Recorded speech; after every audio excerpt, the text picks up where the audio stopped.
Class എടുക്കാൻ ആരും വന്നിട്ടില്ല ഇതുവരെ.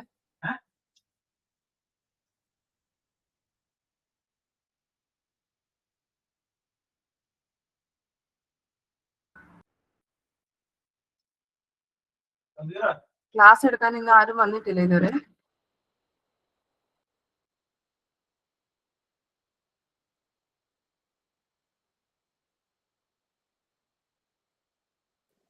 ഹലോ, മിസ് പറഞ്ഞിട്ടുണ്ടല്ലോ മിസ് വരാൻ വൈകുന്നേണെങ്കിൽ സ്റ്റാർട്ട് ചെയ്തോളാം, miss കേറിക്കോളാന്ന്.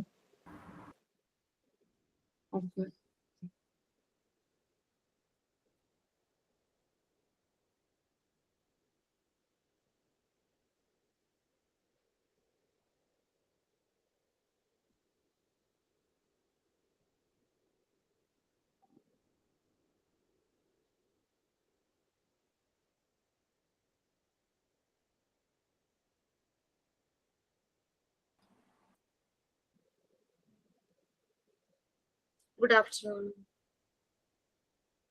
Good afternoon, ma'am. Good afternoon, ma'am. Good afternoon, ma'am. Good afternoon. Good afternoon മാം. Good afternoon.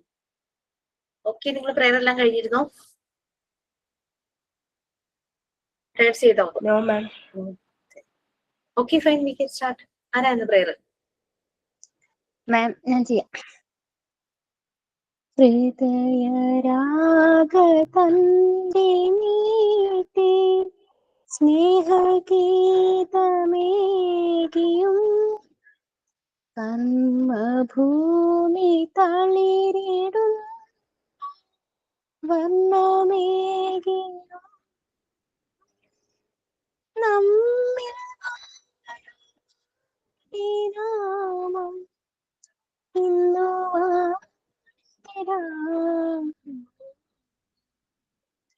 ഞങ്ങൾ പാടും ഈ സ്വരം കീർത്തനം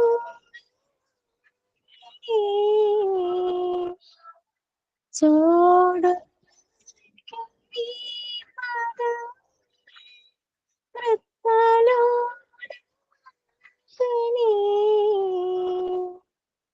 കുഞ്ഞു വീടിനുൾക്കളം സ്വർഗമാകണേ അമ്മ നൽകുമോ പോലും അമൃതമാകണേ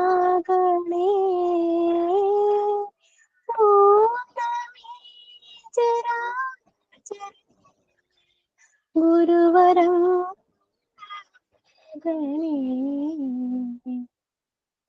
ഹൃദയരാഗതന്ത്രി മീട്ടി സ്നേഹഗീതമേകിയും കർമ്മഭൂമി തളിരിടും വർണ്ണമേകിയും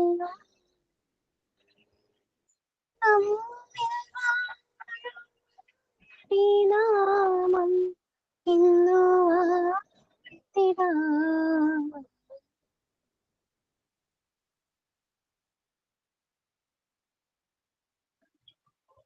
Signing. A very warm good afternoon to all, the respected teacher and my dear friends. Today it is my honor to introduce our teacher, Ms. Jisha ma'am. We extend a heartfelt welcome to you, ma'am. We are truly excited to learn from your guidance and experience, and we look forward to growing under your mentorship.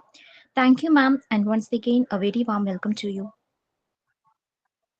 Thought of the day: life has no remote control. Get up and change it by yourself.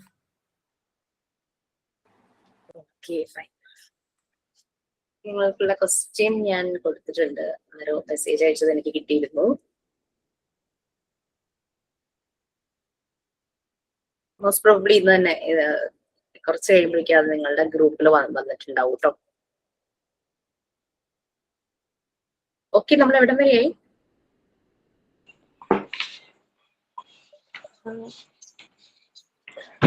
Unit 6, ma'am. Psychology theory.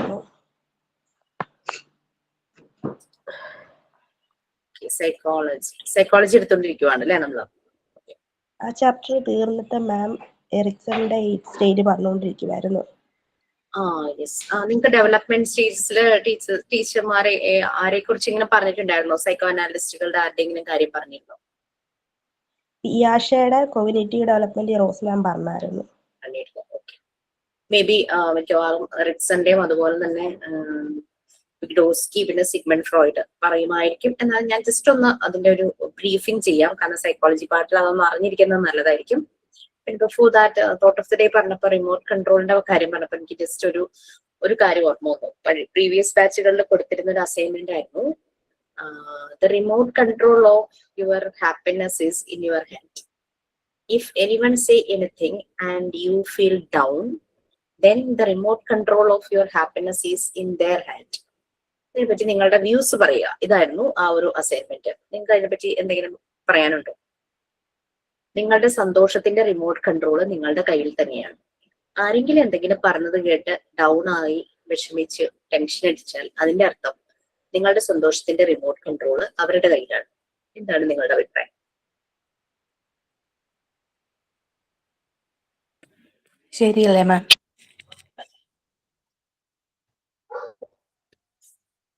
ശരിയല്ല in the sense remote control വേറെ ആളുടെ കയ്യിലാണെന്നാണോ? എന്റെ ഒരു അഭിപ്രായം ഒന്നും തന്നെ. പലരും അങ്ങനെയാണ്. പക്ഷെ എനിക്ക് തോന്നുന്നു നമ്മളെ സന്തോഷിപ്പിക്കാൻ വേറൊരാൾ ആവശ്യമില്ല. നമുക്ക് സന്തോഷം കണ്ടെത്താൻ നമ്മൾ മതി. അത് സന്തോഷം എന്ന് പറയുന്നത് നമ്മുടെ ഉള്ളിൽ നിന്ന് ഉണ്ടാവേണ്ടതാണ്, നമുക്കൊരാൾ കൊണ്ടുതരേണ്ട ഒന്നല്ല. അപ്പോൾ നമുക്ക് ഇഷ്ടമുള്ള കാര്യങ്ങൾ ചെയ്യുമ്പോൾ നമ്മൾ സന്തോഷിക്കുന്നു. അത് ചെറുതായാൽ പോലും. അതിനിപ്പോ വേറൊരാളെ കാത്തിരിക്കണം, അല്ലെങ്കിൽ അയാൾ എനിക്കത് ചെയ്തു തന്നാലേ എനിക്ക് സന്തോഷം ഉണ്ടാകൂ എന്ന് വെയിറ്റ് ചെയ്തിരിക്കേണ്ട കാര്യമില്ല. നമുക്ക് എന്താണ് സന്തോഷം തരുന്നത് അത് നമുക്ക് സ്വയം കണ്ടെത്താവുന്നതേ ഉള്ളൂ. അതുപോലെ തന്നെയാണ് നമ്മൾ സന്തോഷത്തിന്റെ എല്ലാ ഇമോഷൻസിന്റെ കാര്യത്തിലും അങ്ങനെ തന്നെയാണ്. ഒരാള് നമ്മളെ ദേഷ്യം പിടിപ്പിക്കണമെന്ന് വിചാരിച്ച അയാൾ പറയുമ്പോൾ നമ്മളവിടെ ദേഷ്യം പിടിച്ചാലേ ഉള്ളൂ. എല്ലാവരും ഞാനവിടെ കാമായിട്ട് ഇരുന്ന് കഴിഞ്ഞാൽ അയാൾക്കൊന്നും ചെയ്യാൻ കഴിയില്ല. എല്ലാ ഇമോഷൻസിന്റെയും കാര്യം അങ്ങനെ തന്നെയാണ്. അതുപോലെ തന്നെ നമ്മളെ കരയിപ്പിക്കണമെന്ന് വിചാരിച്ചിട്ട് ഒരാൾ നമ്മളെ ഇങ്ങനെ അറ്റാക്ക് ചെയ്യണം, അവിടെ നമ്മൾ കൂളായിട്ട് അതിനെ തിരിച്ചുകൊണ്ട് നേരിട്ട് കഴിഞ്ഞാൽ അവർക്കൊന്നും ചെയ്യാൻ സാധിക്കില്ല. അവിടെ അവരാണ് തോറ്റു പോകുന്നത്. അപ്പോ സന്തോഷത്തിന്റെ കാര്യം മാത്രമല്ല, നമ്മൾ എല്ലാ ഇമോഷൻസിന്റെയും റിമോട്ട് കൺട്രോൾ എപ്പോഴും നമ്മുടെ കയ്യിലായിരിക്കണം എന്നാണ് എനിക്ക് തോന്നുന്നത്. പക്ഷെ ചില സിറ്റുവേഷൻസ് വരുമ്പോൾ പലർക്കും അതിന് കഴിയാറില്ല. അതിന് നമ്മളിപ്പോ എങ്ങനെ പറയുന്നെങ്കിൽ കൂടി എനിക്കും ചില സിറ്റുവേഷൻ വരുമ്പോ അതിനെ ഹാൻഡിൽ ചെയ്യാൻ ചിലപ്പോ പെട്ടെന്ന് പറ്റിയില്ല എന്ന് വരും. അതെ, പറഞ്ഞ ശരിയാണ്. പിന്നെ എക്സ്പെക്ടേഷൻസ് മഞ്ജു പറയുന്നുണ്ടായിരുന്നു, ഒന്നും പ്രതീക്ഷിക്കാതിരുന്നാൽ മതി, ആഗ്രഹിക്കാതിരുന്നാൽ മതി എന്നത് പറഞ്ഞായിരുന്നു മറ്റൊരാളിൽ നിന്ന്.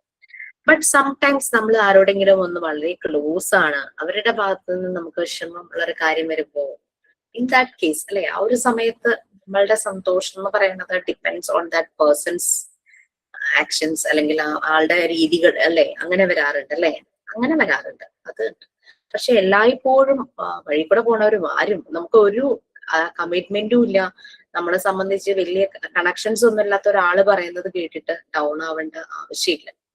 അവരുടെ കയ്യിലൊന്നും നമ്മുടെ സന്തോഷത്തിന്റെ റിമോട്ട് കൺട്രോൾ അല്ലെങ്കിൽ അത് നമ്മളെ അഫക്റ്റ് ചെയ്യരുത്. അങ്ങനെ ആരെങ്കിലും മറ്റുള്ളവർ എന്ത് പറയും എന്ന് വിചാരിച്ച് നമ്മൾ ചെയ്യാൻ ഇഷ്ടപ്പെടുന്ന കുറെ കാര്യങ്ങൾ മാറ്റി വെക്കുക എന്നുള്ളത് അത്ര ശരിയായ രീതിയായി തോന്നുന്നില്ല. നമുക്ക് ശരിക്കും ഈ നമ്മൾ ഓരോന്നും ആഘോഷിക്കുന്നുണ്ട് അല്ലെ, പല രീതിയിലും നമ്മൾ ആഘോഷിക്കുന്നുണ്ട്. ആഘോഷിക്കുമ്പം ആഘോഷിക്കുന്നതിൽ നന്മയും പ്യൂരിറ്റിയും ഉണ്ടാകണം എന്നുള്ളതേ ഉള്ളൂ. അതായത് വേറൊരാൾക്ക് ഡിസ്റ്റർബൻസ് ആകുന്ന രീതിയിൽ, സൊസൈറ്റിക്ക് ഡിസ്റ്റർബൻസ് ആകുന്ന രീതിയിലുള്ള ആഘോഷങ്ങളല്ല. നമ്മളുടെ സന്തോഷം അത് നമ്മൾ സന്തോഷിക്കുന്നത് വേറൊരാളെ ബുദ്ധിമുട്ടിക്കുന്ന രീതിയിൽ ആകരുതെന്നേ, അത്രയേ ഉള്ളൂ. നമുക്ക് നമ്മുടെ സന്തോഷത്തിന്റെ റിമോട്ട് കൺട്രോൾ നമ്മുടെ കയ്യിൽ തന്നെ വെക്കാം. പിന്നെ ബന്ധങ്ങളിലെ ചില നമ്മൾ പറഞ്ഞല്ലോ, മെന്റൽ ഹെൽത്തിന്റെ കാര്യം പറഞ്ഞപ്പം പറഞ്ഞു, ആ ഒരു സ്പ്രെഡ് ചെയ്തിരിക്കുന്നു, ഹ്യൂമൻ റിലേഷൻഷിപ്പിലേക്ക് സ്പ്രെഡ് ചെയ്തിരിക്കുന്നു എന്നുള്ള കാര്യം കൂടെ നമ്മൾ അതിനകത്ത് പറഞ്ഞിട്ടുണ്ടായിരുന്നു. ഓക്കെ, അപ്പൊ നമ്മൾ എറിക്സന്റെ കാര്യങ്ങൾ പറഞ്ഞു. ഇനി വിഗ്ഡോസ്കിയുടെയും സിഗ്മണ്ട് ഫ്രോയിഡിന്റെയും ഞാൻ ജസ്റ്റ് ഒന്ന് ബ്രീഫ് ചെയ്തിട്ട്, ലൈക്ക് നമുക്ക് സൈക്കോളജി കഴിഞ്ഞു എന്നല്ലേ പറഞ്ഞു എന്നോട്, സൈക്കോളജിയുടെ പോർഷൻ കഴിഞ്ഞു അല്ലെ. എഡ്യൂക്കേഷണൽ സൈക്കോളജിയാണ് ഞാൻ എടുക്കേണ്ടത് അടുത്തത്. ഓക്കെ, എനിക്ക് പെട്ടെന്ന് സൈക്കോളജി കഴിഞ്ഞ കാര്യം ഓർമ്മയുണ്ടായിരുന്നു. എനിക്ക് അതിൽ എന്തോ ബാലൻസ് ഉണ്ടെന്ന് വിചാരിച്ചാണ്. സൈക്കോളജിയുടെ ക്വസ്റ്റ്യൻസ് ഞാൻ കൊടുത്തിട്ടില്ല, അതും കൂടെ ഞാൻ കൊടുത്തേക്കാം കേട്ടോ. മറ്റേത് യൂണിറ്റ് പാർട്ട് 1 രണ്ട് യൂണിറ്റ്സിന്റെയും ക്വസ്റ്റ്യൻസ് കൊടുത്തിട്ടുണ്ട്. 1 സെക്കൻഡ്.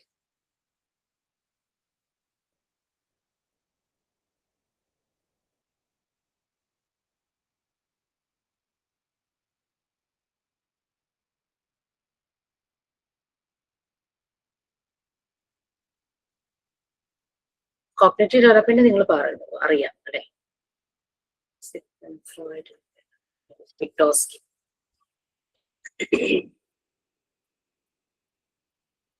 ലെവ് വിഗ്ഡോസ്കിയുടെ തിയറി അറിയപ്പെട്ടിരുന്നത് സോഷ്യോ കൾച്ചറൽ തിയറി എന്നുള്ള രീതിയിലായിരുന്നു അദ്ദേഹത്തിന്റെ തിയറി അറിയപ്പെട്ടിരുന്നത്. ഇതൊരു സൈക്കോളജിക്കൽ ഫ്രെയിംവർക്ക് ആണ്. സോഷ്യോ കൾച്ചറൽ തിയറി, അതായത് വിഗ്ഡോസ്കി പറയുന്നത് ഒരു കുട്ടി ജീവിക്കുന്ന ചുറ്റുപാട്, ആ കുട്ടി സോഷ്യലൈസ് ചെയ്യുന്നത്, അതാണ് ആ കുട്ടിയുടെ ഡെവലപ്മെന്റിനെ ഏറ്റവും ഹെൽപ്പ് ചെയ്യുന്ന ഫാക്ടേഴ്സ്.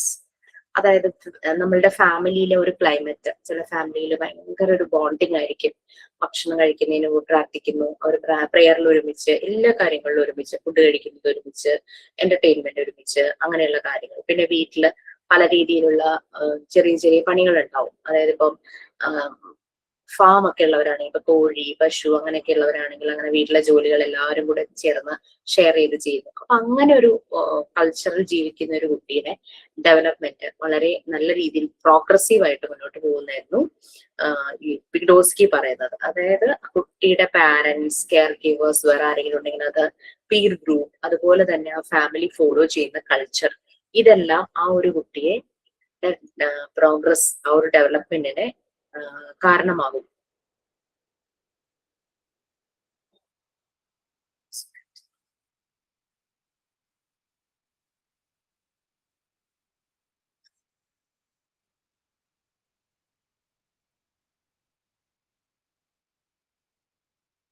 വിഗ്ഡോസ്കി പറഞ്ഞത് സോഷ്യൽ ഫാക്ടേഴ്സ് ഇൻഫ്ലുവൻസ് ചെയ്യുന്നു ഡെവലപ്മെന്റിനെ. പിന്നെ ഡിഫറെന്റ് കൾച്ചറിൽ ജീവിക്കുന്നവരുടെ ഡെവലപ്മെന്റും ഡിഫറെന്റ് ആകാനുള്ള സാധ്യതകളുണ്ട്. ഇതൊക്കെയാണ് വിഗ്ഡോസ്കിയുടെ ഒരു ഒബ്സർവേഷൻ. പിയാജറ്റ് പറഞ്ഞത് പലപ്പോഴും ചൈൽഡ്ഹുഡ് ഇന്ററാക്ഷൻ, അതുപോലെ തന്നെ എക്സ്പ്ലോർ ചെയ്ത് പോകുന്നത്, അതെല്ലാം ഇൻഫ്ലുവൻസ് ചെയ്യുന്നു, ഡെവലപ്മെന്റിനെ ഇൻഫ്ലുവൻസ് ചെയ്യും. ഈ വ്യത്യാസം എന്താന്ന് വെച്ച് കഴിഞ്ഞാല്, അപ്പൊ ഈ ഇപ്പൊ കുറേ സൈക്കോ അനാലിസ്റ്റുകൾ, ഒരു മിനിറ്റ് തരൂ.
ഓക്കെ, അപ്പൊ ഈ പിയാഗറ്റും അതുപോലെ തന്നെ, താങ്ക് യു കേട്ടോ, പിയാഗറ്റും അതുപോലെ തന്നെ വിഗ്ഡോസ്കിയും അവരുടെ കുറെ ഒബ്സർവേഷൻസ് പറഞ്ഞു.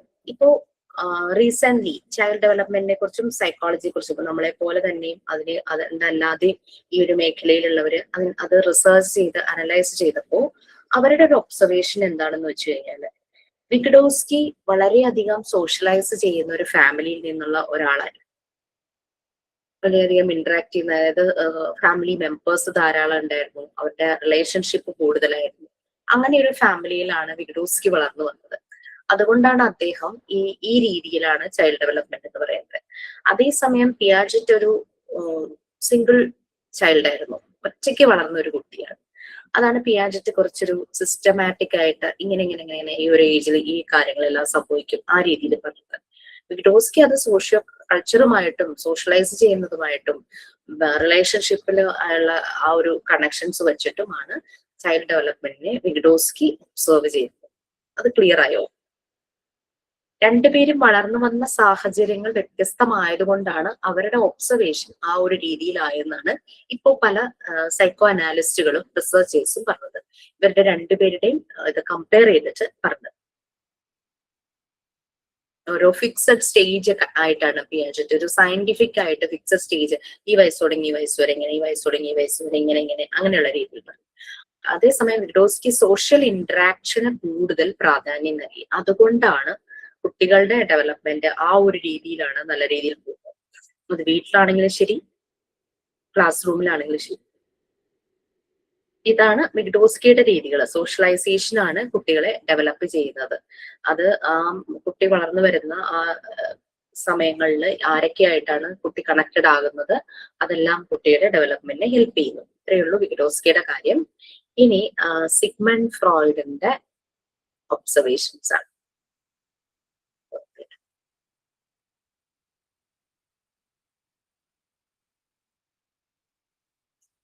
സിഗ്മണ്ട് ഫ്രോയിഡ്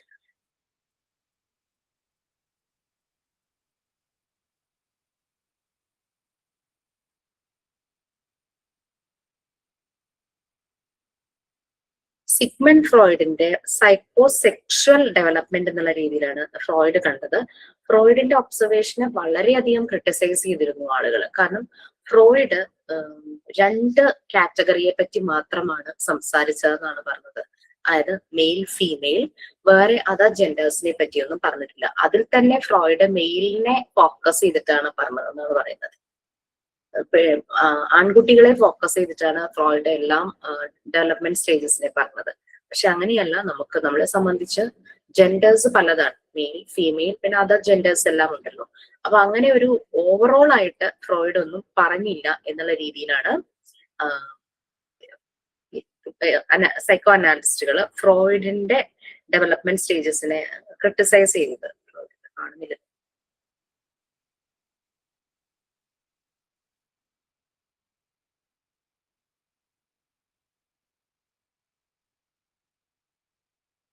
പറയാട്ടോ. ഫ്രോയിഡ് പറഞ്ഞതനുസരിച്ച് ഒരു കുട്ടിക്ക് ഓരോരോ ഏജിലും ഡിസേഴ്സ് കൂടുതലാണ്, ആഗ്രഹങ്ങൾ ഉണ്ടെന്നാണ് പറയുന്നത്. അതുകൊണ്ടാണ് കുറെയൊക്കെ ആളുകൾ ഫ്രോയിഡ് പറഞ്ഞതിനെ വിമർശിച്ചത്. അദ്ദേഹം പറയുന്നത് കുട്ടി ജനിച്ച് കുറച്ച് നാൾ വരെയും കുട്ടിയുടെ മൗത്താണ് കുട്ടിയുടെ ഒരു സാറ്റിസ്ഫാക്ഷനുള്ള ഒരു ബോഡി ഓർഗൻ എന്ന് പറയുന്നത്. അതായത് മൗത്ത് എന്ന് പറയുമ്പോൾ കുട്ടി പാല് സക്ക് ചെയ്യുന്നു, ഭയങ്കര സാറ്റിസ്ഫൈഡ് ആണ് ആ ഒരു സമയത്ത് എന്നാണ് പറയുന്നത്. 2 years ഒക്കെ കഴിയുമ്പോഴേക്ക് ഈ ഫീഡിങ് നിൽക്കുമല്ലോ, അപ്പോഴേക്കും കുട്ടി ടോയ്ലറ്റ് കൺട്രോൾ ഒക്കെ ആവുന്നില്ലേ. അപ്പൊ ആ ഒരു യൂറിൻ പാസ് ചെയ്യുന്നതും മോഷൻ പാസ് ചെയ്യുന്നതും, അപ്പൊ അങ്ങനെ ആ ഒരു വേയിലാണ് കുട്ടി സാറ്റിസ്ഫൈഡ് ആകുന്നതെന്നാണ് ഫ്രോയിഡ് പറയുന്നത്. ഫ്രോയിഡ് എല്ലാം വളരെ ഓപ്പൺ ആയിട്ട് പറയുന്ന കാര്യമാണ്. അതാണ് പക്ഷെ പലരും ഈ സൈക്കോളജിയുടെ ഒരു തലതൊട്ടപ്പൻ എന്നൊക്കെ ഉള്ള രീതിയിൽ, ഒരു ഗോഡ് ഫാദർ എന്നുള്ള രീതിയിൽ ഫ്ലോയിഡിനെ ഭയങ്കരമായിട്ട് ഫ്ലോയിഡിന്റെ കൺസെപ്റ്റുകളെ ഫോളോ ചെയ്യുന്നുണ്ട്. നമുക്ക് കുറെ പഠിക്കാൻ കഴിയും അദ്ദേഹത്തിന്റെ പല ഒബ്സർവേഷനുകൾ. ചിലതൊന്നും നമുക്ക് ഡൈജസ്റ്റ് ആവില്ലെങ്കിലും അദ്ദേഹം പറഞ്ഞ കുറെ കാര്യങ്ങളെല്ലാം നമുക്ക് നല്ല രീതിയിൽ പഠിക്കാനായിട്ട് പറ്റുന്ന കുറെ കാര്യം. അദ്ദേഹം ഒരു best known for his psycho analytical theories. Sigmund ഫ്രോയിഡിന്റെ മകളാണ് അന്ന ഫ്രോയിഡ്. നിങ്ങൾ ഡിഫൻസ് മെക്കാനിസം നിങ്ങളെ പഠിപ്പിക്കും. നെക്സ്റ്റ് നിങ്ങൾക്കൊരു ചാപ്റ്റർ ഉണ്ട്, എടുത്തോന്ന് എനിക്കറിയില്ല. ഡിഫൻസ് മെക്കാനിസത്തില് അന്ന ഫ്രോയിഡിന്റെ കോൺട്രിബ്യൂഷൻ വളരെ കൂടുതലാണ്. അവർ കൂടുതലായിട്ട് ഡിഫൻസ് മെക്കാനിസത്തിന്റെ കുറെ കാര്യങ്ങൾ അവർ പറയുന്നുണ്ട്.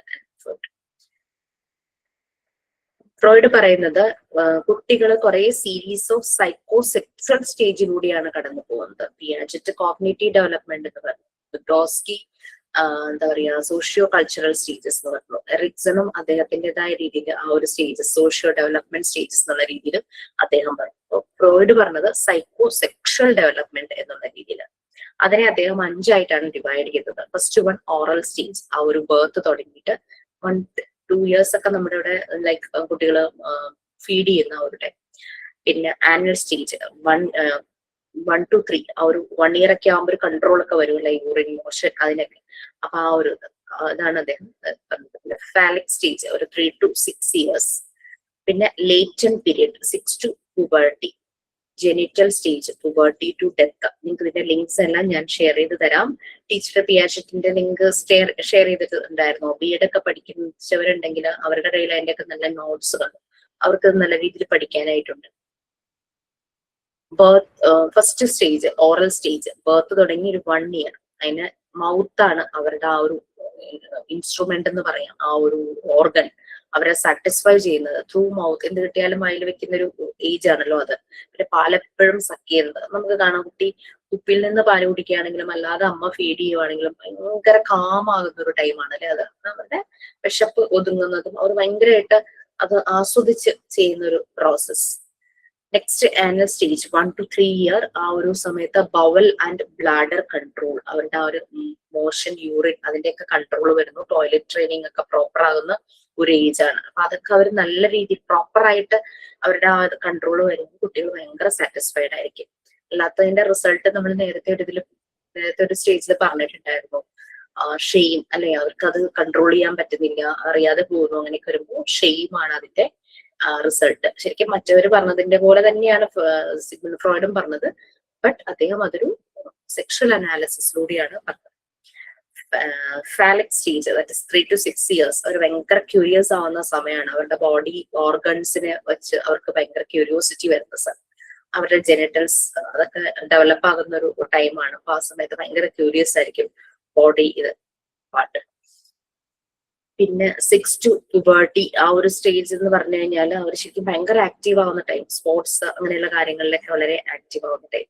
പിന്നെ ജെനിറ്റൽ സ്റ്റേജ് എന്ന് പറഞ്ഞു കഴിഞ്ഞാല് puberty to death, ഒരു സ്റ്റേജ് കഴിഞ്ഞിട്ട് ഏത് സ്റ്റേജാ പറഞ്ഞ? ഫാലിക് സ്റ്റേജ് കഴിഞ്ഞിട്ട് ഫാലിക് സ്റ്റേജ് കഴിഞ്ഞിട്ട് ലേറ്റന്റ് സ്റ്റേജ്, LATENT. ഇനിയിപ്പോ തന്നെ നമ്മൾ ക്ലാസ് കഴിയുമ്പോഴേക്കും നിങ്ങളുടെ ക്ലാസ് റൂമില് ഈ ലിങ്ക് എല്ലാം ഷെയർ ചെയ്യാനുള്ളത് ഞാൻ കൊടുത്തേക്കാം കേട്ടോ. ലേറ്റന്റ് സ്റ്റേജ്, നമുക്ക് ഇത് LATENT. പരീക്ഷയിൽ ഇത് എക്സാമിൽ ഈ സ്റ്റേജസും തിയറി എല്ലാം വരുമോ? ഞാൻ എടുക്കുന്ന ടോപ്പിക് ആണെങ്കിൽ വരില്ല. ടീച്ചർ പിയാജറ്റിനെ അങ്ങനെ പറഞ്ഞിട്ടുണ്ടെങ്കിൽ ടീച്ചർ ചിലപ്പോ 1-2 ക്വസ്റ്റ്യൻസ് അതിനെടുക്കുമായിരിക്കും. അങ്ങനെ ചെറിയതായ രീതിയിൽ നമ്മുടെ ടോപ്പിക്കുകളിൽ മെൻഷൻ ചെയ്തിട്ടുണ്ടല്ലോ, കോഗ്നിറ്റീവ് ഡെവലപ്മെന്റ് അത് മെൻഷൻ ചെയ്ത് വരുന്നുണ്ടല്ലോ. ഞാൻ ഇത് നിങ്ങൾക്ക് തരുന്ന നിങ്ങളതൊന്ന് അറിഞ്ഞിരിക്കണം. മാം ഇപ്പം ഡിഫറൻഷിയേറ്റ് ചെയ്ത് മാം പറഞ്ഞല്ലോ, അപ്പൊ അതുകൊണ്ടാണ് ചോദിച്ചത്. അത് നമുക്ക് ടാബ്ലറ്റ് ഫോമിൽ നമ്മൾ സ്വന്തം നോട്ട്സിൽ അത് മെൻഷൻ ചെയ്യുന്നു, ഡിഫറൻസിയേഷൻ ബിറ്റ്വീൻ 3 of them. അങ്ങനെ നമുക്ക് മെൻഷൻ ചെയ്തിട്ട് അങ്ങനെ പരീക്ഷയ്ക്ക് എന്തെങ്കിലും വരുമോ? അതോ ഞാൻ പൊതുവെ എക്സാമിന് ഇത് ചോദിക്കാറില്ല. കാരണം ഇതെല്ലാരോടും ഞാൻ പഠിക്കണം എന്ന് വെച്ചാൽ അറിഞ്ഞിരിക്കണം. പഠിക്കണം എന്നതിനേക്കാൾ അതിനെക്കുറിച്ച് ഒരു അവയർനെസ് നമുക്കുള്ളത് നല്ലതാണ്. കാരണം കുട്ടികളുടെ ഡെവലപ്മെന്റ് അല്ലെങ്കിൽ നമുക്ക് മനസ്സിലാവില്ല അവരിലുണ്ടാകുന്ന ചേഞ്ചസ്. അവരുടെ ഓരോ നമ്മൾ ഒബ്സർവ് ചെയ്യുമ്പോൾ നമുക്ക് മനസ്സിലാകണമെങ്കിൽ ഈ 4 പേരുടെയെങ്കിലും അനാലിസിസ് നമ്മൾ നല്ലപോലെ അറിയണം. ഈ 4 പേരുടെ അനാലിസിസ് സ്റ്റഡി ചെയ്തിട്ടാണ് മറിയ മോണ്ടിസോറി മെത്തേഡ് ശരിക്കും ഡിസൈൻ ചെയ്തത്. അവരെ ഹെൽപ്പ് ചെയ്തിരുന്നു ഈ അനാലിസിസ്. അപ്പൊ നമ്മളൊരു മോണ്ടിസോറി ഫെസിലിറ്റേറ്റർ ആകാൻ പോകുമ്പോൾ ഈ അനാലിസിസ് നമ്മൾ ഒന്ന് അറിഞ്ഞിരുന്നാൽ നമ്മളെ കുറച്ചുകൂടെ അത് നമുക്ക് ഹെൽപ്ഫുൾ ആയിരിക്കും. അതുകൊണ്ടാണ് എക്സാമിന് ഉണ്ടാവുന്ന മിൽഡ്രോസ് മിസ് പറഞ്ഞിരുന്നത്. Okay. Then you have to പിയാജറ്റിന്റെ സ്റ്റേജസ് ആയിരിക്കും മാം എടുത്തത്. നിങ്ങൾ എക്സാമിന് കൂടെ രീതിയിൽ തന്നെ നോക്കുക. 4 എന്തോ ഏതെങ്കിലും എല്ലാം പഠിച്ചു വെക്കണം, വെരി ഇമ്പോർട്ടന്റ് എന്ന് പറഞ്ഞിട്ടുണ്ട് മിസ്സേ.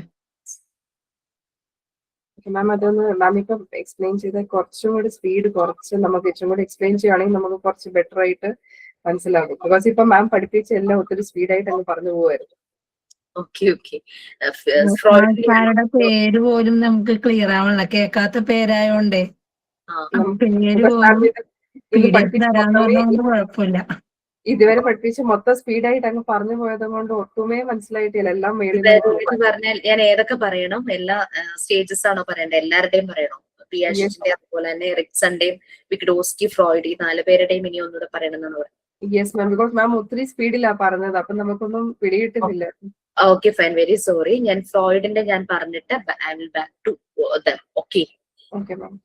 ഫസ്റ്റ് വൺ ഫ്രോയിഡ് 5 സ്റ്റേജസ് ആയിട്ടാണ് ഒരു കുട്ടിയുടെ ഡെവലപ്മെന്റ് ഡിവൈഡ് ചെയ്തിരിക്കുന്നത്. അദ്ദേഹം ആ ഡെവലപ്മെന്റിന് കൊടുത്ത പേര് സൈക്കോസെക്ഷൽ ഡെവലപ്മെന്റ് എന്നായിരുന്നു.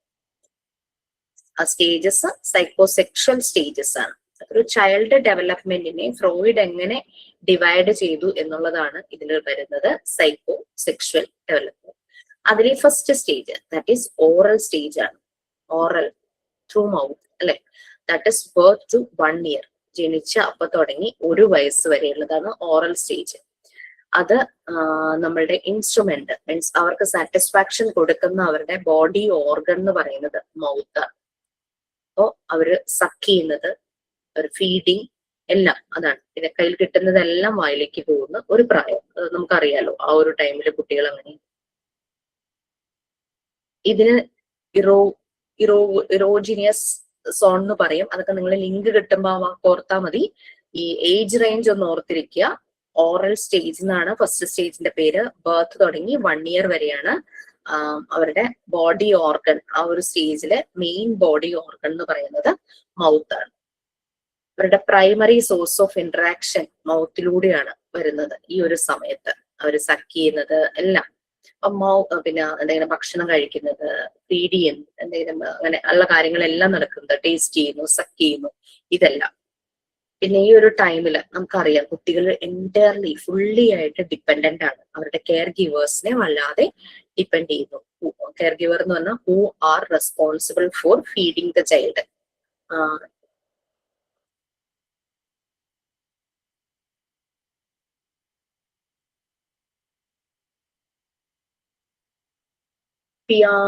പിയാജെറ്റ് ഒരാളുടെ പേരല്ലേ നമുക്ക്, അതിന്റെ പ്രൊനൗൺസിയേഷൻ പിയാജെറ്റ് ആണോ പിയാഷെ ആണോ?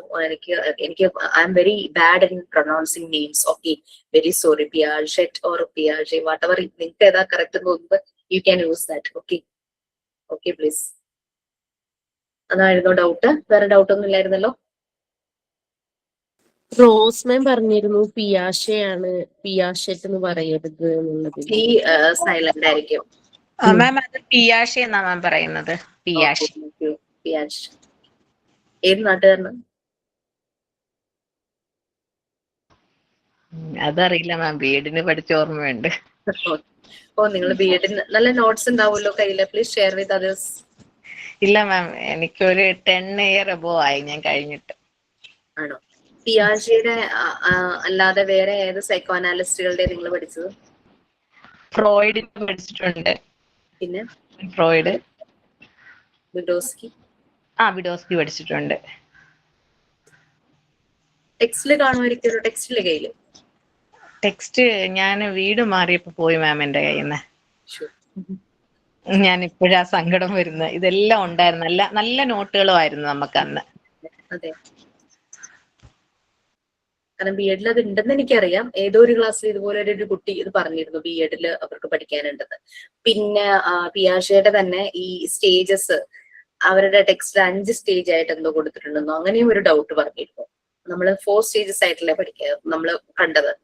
5 സ്റ്റേജസ് ഉണ്ടെന്ന് പറയുന്നുണ്ടായിരുന്നു. I'm not sure about that. 5 stages ഏതോ ഒരു സ്റ്റേജിനെ സ്പ്ലിറ്റ് ചെയ്ത് രണ്ടാക്കിയേക്കണമെന്നാണെന്നാണ് ഞാൻ മനസ്സിലാക്കിയിരിക്കുന്നത്. അങ്ങനെ തന്നെയാണോ എന്ന് എനിക്കറിയില്ല കേട്ടോ. ഓക്കെ, ഏജ് റേഞ്ച് ബർത്ത് തുടങ്ങി 1 ഇയർ. ഓക്കെ, എന്തായിരുന്നു പറഞ്ഞത്? യെസ്, മൗത്ത് ആണ് അവരുടെ ആ ഒരു ഇൻസ്ട്രുമെന്റ്. സാറ്റിസ്ഫാക്ഷന്റെ ഒരു ഇൻസ്ട്രുമെന്റ് എന്ന് പറയുന്നത് മൗത്ത് ആണ്. പിന്നെ entirely depending on care givers. കെയർ ഗീവേഴ്സുമായിട്ട് ഭയങ്കരമായിട്ട് ഡിപ്പെൻഡന്റ് ആയിരിക്കും. കാരണം ഒന്നും ചെയ്യാൻ പറ്റാത്ത, തന്നെത്താനെ ചെയ്യാൻ പറ്റുന്ന ഒരു ഏജ് അല്ലല്ലോ ബർത്ത് തുടങ്ങി 1 ഇയർ എന്ന് പറയുന്നത്. 1 ഇയർ ഒക്കെ കഴിയുമ്പോഴാണ് പതുക്കെ അവര് 1 ഇയറിനോടൊക്കെ അടുക്കുമ്പോഴാണ് പതുക്കെ പിടിച്ചു നടക്കാനും എണീറ്റ് നടക്കാനും അങ്ങനെയുള്ള കാര്യങ്ങളെല്ലാം അവർ തന്നെത്താനെ ഓരോന്നും ചെയ്യുന്നത്. പിന്നെ ഭക്ഷണം കഴിക്കാനും കുളിക്കാനും അങ്ങനെയുള്ളതൊന്നും ആയിട്ടില്ലല്ലോ. അപ്പോഴും അവർ ഡിപ്പെൻഡ് ചെയ്യുന്നു കെയർ ഗിവേഴ്സിനെ. ഓറൽ സ്റ്റിമുലേഷൻ ആണ് ഇവർക്ക് ഭയങ്കര കംഫർട്ട് തരുന്ന ഒരു മാർഗം എന്ന് പറയുന്നത്. Next stage anal stage. Anal stage എന്ന് പറയുന്നത് 1 to 3 ഇയേഴ്സ് ആണ്. 1 വയസ്സ് തുടങ്ങി 3 വയസ്സ് വരെ ഏനൽ സ്റ്റേജ് വരുന്നത്. ബവൽ ആൻഡ് ബ്ലാഡർ കൺട്രോൾ ആണ് ഈ ഏനൽ സ്റ്റേജിൽ വരുന്നത്. ഓക്കെ, ഏനൽ സ്റ്റേജില് ആ ഒരു ടൈമില് പറയാമോ എന്ത് സ്റ്റേജ് ആണ്? Anal, ANAL, anal stage. ആ ഒരു വയസ്സ് തുടങ്ങി 3 വയസ്സ് വരെ. ബവൽ കൺട്രോൾ, നമ്മളുടെ ഡൈജഷന്റെ കൺട്രോൾ, അതുപോലെ തന്നെ ബ്ലാഡർ കൺട്രോൾ, യൂറിൻ അതിന്റെ കൺട്രോൾ കുട്ടികൾക്ക് വരുന്ന ഒരു പ്രായം. ബെഡ് വെറ്റിംഗ് ഒക്കെ കുറയും അല്ലെ? 1 വയസ്സൊക്കെ കഴിയുമ്പോഴേക്കും ബെഡ് വെറ്റിംഗ് കുറയും. അവർ ഇൻഡിക്കേഷൻസ് കാണിക്കാൻ തുടങ്ങും. അവർക്ക് ആ ഒരു ടെൻഡൻസി ഉണ്ടെങ്കിൽ ആ ഒരു ഇൻഡിക്കേഷൻസ് ഒക്കെ കാണും. ബട്ട് ഡെവലപ്മെന്റ് സ്റ്റേജസിന്റെ ഒരു ഇൻഡിക്കേഷൻ തന്നെയാണ് അത്. അത് ശരിയായ രീതിയിലാകാത്ത കുട്ടികളുടെ ആ ഒരു ഡെവലപ്മെന്റ് ചെറിയൊരു എന്തെങ്കിലും ഒരു ഡിഫോർമിറ്റീസ് ഉണ്ടാകും. അപ്പൊ അവർക്ക് അങ്ങനെ തന്നെത്താനെ അവർക്ക് ആ കാര്യം പറയുമ്പോ കൺട്രോളൊക്കെ പറയുമ്പോഴേക്കും അവർക്ക് ഒരു ഇൻഡിപെൻഡന്റ് ഫീലിംഗ് വരും. യെസ്, എനിക്ക് യൂറിനേറ്റ് ചെയ്യണം, ഐ വാണ്ട് ടു പി എന്നൊക്കെ പറയാനായിട്ട് ആ കുട്ടികളെ തുടങ്ങുന്ന സമയം ടോയ്ലറ്റ് യൂസ് ചെയ്യുന്നത് അല്ലെങ്കിൽ എന്തെങ്കിലും രീതിയിലുള്ള ഇൻഡിക്കേഷൻസ് അവരെ കാണിക്കുമ്പോൾ അവർക്ക് തന്നെ ഒരു കോൺഫിഡൻസ് ആണല്ലേ, ഒരു സെൻസ് ഓഫ് അക്കംപ്ലിഷ്മെന്റ്, ഞാൻ എന്തോ നേടി, അങ്ങനെ ഒരു അച്ചീവ് ചെയ്തതിന്റെ പോലത്തെ ഒരു ഫീലൊക്കെ അവർക്ക് വരും. ഇൻഡിപെൻഡൻസിലേക്കുള്ള ഒരു തുടക്കം, തന്നെത്താനെ കാര്യങ്ങൾ ചെയ്യാൻ പോകുന്നതിന്റെ ഒരു തുടക്കം, പൊട്ടി ട്രെയിനിങ്ങും ടോയ്ലറ്റ് കൺട്രോളും എല്ലാം ആകുന്നത്.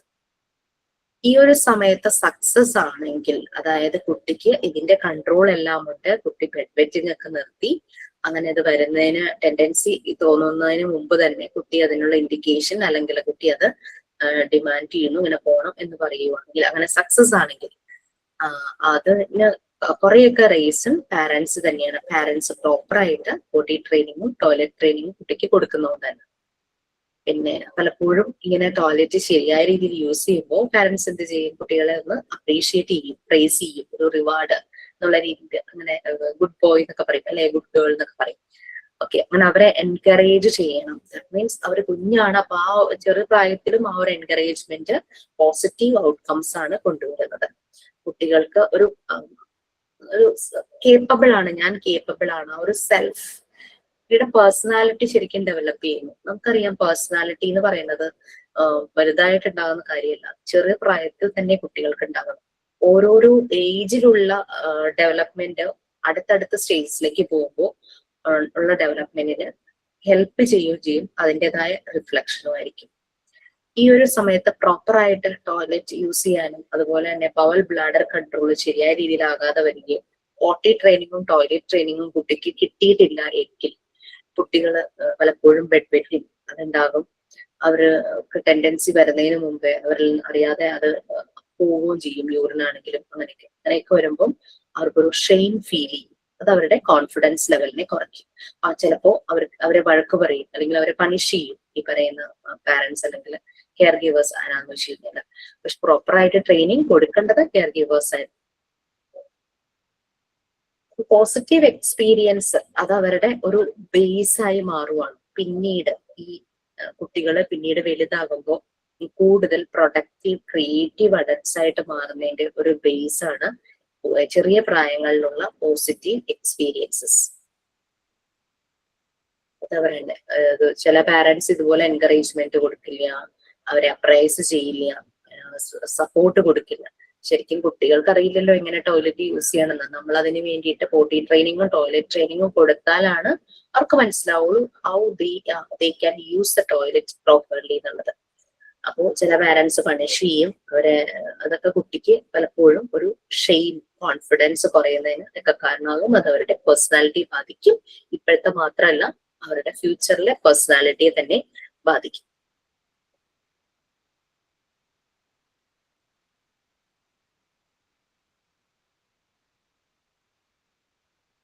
ഓക്കെ, പിന്നെ അതുപോലെ തന്നെ ഫ്രോയിഡ് പറയുന്നുണ്ട് പാരന്റ്സ് ഭയങ്കര സ്ട്രിക്റ്റ് ആണ്.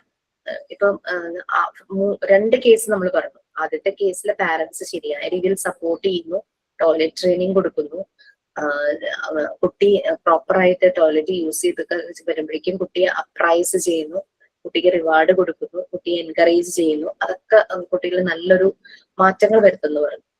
രണ്ടാമത്തെ കാറ്റഗറിയില് പ്രോപ്പറായിട്ട് ടോയ്ലറ്റ് ട്രെയിനിങ് കുട്ടിക്ക് കിട്ടുന്നില്ല, എൻകറേജ് ചെയ്യുന്നില്ല, കുട്ടിയെ പണിഷ് ചെയ്യുന്നു, കുട്ടിയെ വഴക്ക് പറയുന്നു, സപ്പോർട്ട് ചെയ്യുന്നില്ല. അങ്ങനെയൊക്കെ വരുമ്പോഴേക്കും കുട്ടിയുടെ കോൺഫിഡൻസ് കുറയുന്നു. അങ്ങനത്തെ കാര്യങ്ങൾ കുട്ടിക്ക് ഷെയിം ആയിരിക്കും ഔട്ട്കം ആയിട്ട് വരുന്നത്. ഒന്നും ചെയ്താലും ഗുഡ് ഫോർ നത്തിങ് എന്നൊരു ഫീല് കുട്ടിയിൽ ചെറുപ്പത്തിലേ വരും. അത് ആ കുട്ടിയുടെ പേഴ്സണാലിറ്റി തന്നെ ബാധിക്കും.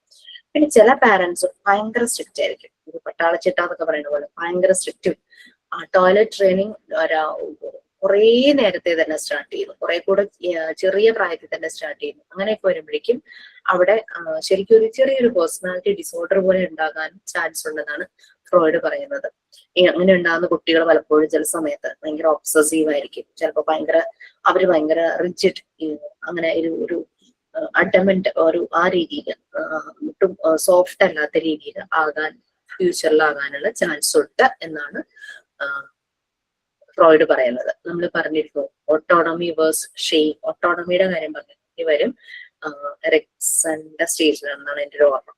നെക്സ്റ്റ് ഫാലിക് സ്റ്റേജ്, PHALLIC ആണ് ഫാലിക് സ്റ്റേജ്. ടൈപ്പ് ചെയ്യാൻ പറ്റുന്നവരൊന്ന് ടൈപ്പ് ചെയ്തോളൂ, ഞാൻ ഷെയർ ചെയ്യും.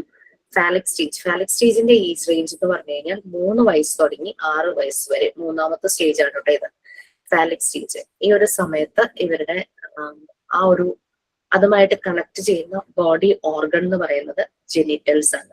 കുട്ടി ക്യൂരിയസ് ആകുന്നു, സ്വന്തം ബോഡിയിലെ ചേഞ്ചസ്, സ്വന്തം ബോഡി പാർട്സ് കാണുമ്പോൾ ആ ഒരു ക്യൂരിയോസിറ്റി വരും. ആ ഒരു ഏജില് മെയിൽ ഫീമെയിൽ ഡിഫറൻസ് കുട്ടികൾ മനസ്സിലാക്കും ആ ഒരു സമയത്ത്. പിന്നെ ഈ ഒരു ടൈമിലാണ് ശരിക്കും ഈ ഒരു ഫാലിക് സ്റ്റേജിന്റെ സമയത്ത്, ഏജ് നമ്മൾ പറഞ്ഞത് ഏതായിരുന്നു, 3 to 6 years. ഈ ഒരു സമയത്ത് ഇത് ഈഡിപ്പസ് കോംപ്ലക്സും എലക്ട്ര കോംപ്ലക്സും. ഈഡിപ്പസ് കോംപ്ലക്സ് എന്താണെന്ന് അറിയോ? ഈഡിപ്പസ് എന്ന് പറഞ്ഞിട്ട് ഒരു ഗ്രീക്ക് ദേവൻ ഉണ്ടായിരുന്നു. ഒരു പാട്ടുണ്ടല്ലോ, അറിയാതെ ജനനിയെ പരിണയിച്ചൊരു ദേവൻ എന്നൊക്കെ പറഞ്ഞിട്ട്. അതായത് അമ്മയാണെന്ന് അറിയാതെ അമ്മയെ പ്രേമിക്കുന്ന ഒരു ഗ്രീക്ക് ദേവനാണ് ഈഡിപ്പസ് എന്ന് പറയുന്നത്. അപ്പോ അങ്ങനെ ഒരു ഈഡിപ്പസ് കോംപ്ലക്സ് ബോയ്സിൽ ഉണ്ടാകും ഈ ഒരു സമയത്ത്. അതായത് അവർക്ക് അമ്മയോട് ഭയങ്കര അറ്റാച്ച്മെന്റ് ആയിരിക്കും, അമ്മയായിട്ട് വേറെ ആരും അടുക്കുന്നത് അവർ ഇഷ്ടപ്പെടില്ല. അപ്പോ ഫാദറിനോട് ജലസ് തോന്നുന്ന ഒരു ടൈം. ഈ ഒരു ടൈമില് ഇവിടെ ആ ഒരു കുഞ്ഞ ഏജില് ഈ മോനെ കളിയാക്കാനായിട്ട് ഹസ്ബൻഡ് വിളിക്കുന്ന പറയും, ഇത് എന്റെ ഭാര്യ എന്ന് പറയുമ്പോൾ അവൻ തിരുത്തും, അല്ല ഇത് എന്റെ ഭാര്യയാണ്. പിന്നെ ഒരു 6 years ഒക്കെ കഴിയുമ്പോഴേക്കും അവർക്ക് ആ ഒരു സെൻസ് വരുമ്പോ ഈ ഭാര്യ എന്നുള്ളത് എന്താന്ന് പിന്നീട് മനസ്സിലാകും. അപ്പം അവന് ചിരി വരുമായിരുന്നു, അന്ന് പറയുമ്പോൾ അത് ചിരി വരുമായിരുന്നു. അപ്പൊ അങ്ങനെ കുട്ടികൾക്ക് അതറിയില്ല. അപ്പൊ അവർക്ക് അമ്മ അവരുടെ മാത്രമാണെന്നൊരു ഫീല് വരുന്ന ഒരു ഏജ്. അപ്പം വേറെ ആരെങ്കിലും അമ്മയോട് അടുപ്പം കാണിക്കുന്നത്, അച്ഛനോടൊപ്പം ഒരു ജലസ് ഫീല് വരും. സെയിം തന്നെ പെൺകുട്ടികൾക്കും അമ്മയോട് ജലസ് ഫീല് വരും, അച്ഛൻ അടുപ്പം കാണിക്കുന്ന കാണുമ്പോൾ. അവർക്ക് അച്ഛനായിരിക്കും അവരുടെ ഒരു ഹീറോ എന്നുള്ള രീതിയിൽ ആ അച്ഛന് അങ്ങനെ പറയും. അതല്ലേ ചില കുട്ടികള് പ്രായമായി പ്രായമാകുമ്പോൾ എനിക്ക് അമ്മയെ പോലുള്ളൊരു പെൺകുട്ടിയെ കല്യാണം കഴിക്കണം, അല്ലെങ്കിൽ എനിക്ക് അച്ഛനെ പോലുള്ള ഒരാള് മതി എന്ന് പറയുന്നത് ഈ ആ ഒരു അറ്റാച്ച്മെന്റിന്റെ ഇതിൽ അവര് ഫ്യൂച്ചറിൽ അവര് അങ്ങനെ പിന്നീട് പറയുന്നത്, എനിക്ക് അങ്ങനെയുള്ള ഒരാളെ കിട്ടണം, അങ്ങനെ ഒരു രീതിയിൽ പറയാറുണ്ടല്ലോ. അതൊക്കെ ചെറുപ്പത്തിലെ അവരുടെ ഒരു ഈഡിപ്പസ് കോംപ്ലക്സ് അത് ഇതുപോലെ കെയർ ഗീവറോടുള്ള അറ്റാച്ച്മെന്റ് ഉള്ള കുട്ടികളിലാണ്. പാരന്റ്സുമായിട്ട് അമ്മയായിട്ട് ബോയ്സ് കൂടുതൽ അടുക്കുന്നു, അച്ഛനുമായിട്ട് പെൺകുട്ടികൾ കൂടുതലാണ്. അമ്മയുമായിട്ട് എടുക്കുന്നു, കുട്ടിക്ക് ഉണ്ടാകുന്ന കോംപ്ലക്സ് ആണ്, ബോയ്സിന് ഉണ്ടാകുന്നതാണ് ഈഡിപ്പസ് കോംപ്ലക്സ്. പെൺകുട്ടികളിൽ വരുന്ന സിമിലർ ഫീലിങ്സ് ആണ് എലക്ട്ര കോംപ്ലക്സ് എന്ന് പറയുന്നത്. അമ്മയോട് ജലസ് ഫീൽ ചെയ്യും, അച്ഛൻ അമ്മയോട് അടുപ്പം കാണിക്കണം അല്ലെങ്കിൽ അമ്മ അച്ഛനോട് അടുപ്പം കാണിക്കണം, അത് ഇഷ്ടപ്പെടില്ല. അപ്പുറത്ത് എന്താ പറയാ, അച്ഛൻ അമ്മയോട് അടുപ്പം കാണിക്കുന്നു, അമ്മ അച്ഛനോട് അടുപ്പം കാണിക്കുന്നതും ബോയ്സിന് ഇഷ്ടപ്പെടാതിരിക്കുക, അമ്മ എന്റെ മാത്രമാണെന്നുള്ളൊരു ഫീലും. ഇപ്പുറത്ത് പെൺകുട്ടികൾക്ക് അച്ഛൻ എന്റെ മാത്രമാണെന്നുള്ള ഒരു ഫീല്.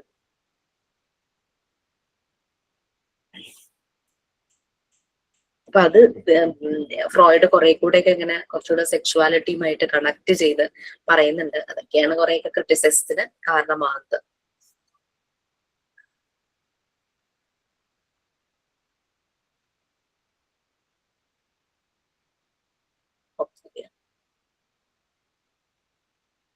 അപ്പൊ ഇങ്ങനെ ഫ്രോയിഡിന്റെ പല ഒബ്സർവേഷനും പലരും പറഞ്ഞു ഇതൊന്നും ശരിയല്ല, അങ്ങനെ ചെറിയ പ്രായത്തിലുള്ള കുട്ടികളെ ഫ്രോയിഡ് ഈ രീതിയിൽ കാണുന്നത് ശരിയല്ല എന്നൊക്കെ പറഞ്ഞു. പിന്നെ ഫ്രോയിഡ് കൂടുതലും മെയിൽസിനെ ആണുങ്ങളെ ഫോക്കസ് ചെയ്തിട്ടാണ് ഫ്രോയിഡിന്റെ ഒബ്സർവേഷൻ ഒരു ക്രിറ്റിസിസം വന്നു. പിന്നെ അത് മാത്രമല്ല, മെയിൽ ഫീമെയിൽ മാത്രമല്ല അതർ ജെൻഡേഴ്സും ഉണ്ട്, ഫ്രോയിഡ് അങ്ങനെ ജനറലി ഒന്നും പറഞ്ഞിട്ടില്ല എന്നൊരു ക്രിറ്റിസൈസും അങ്ങനെയും വന്നു.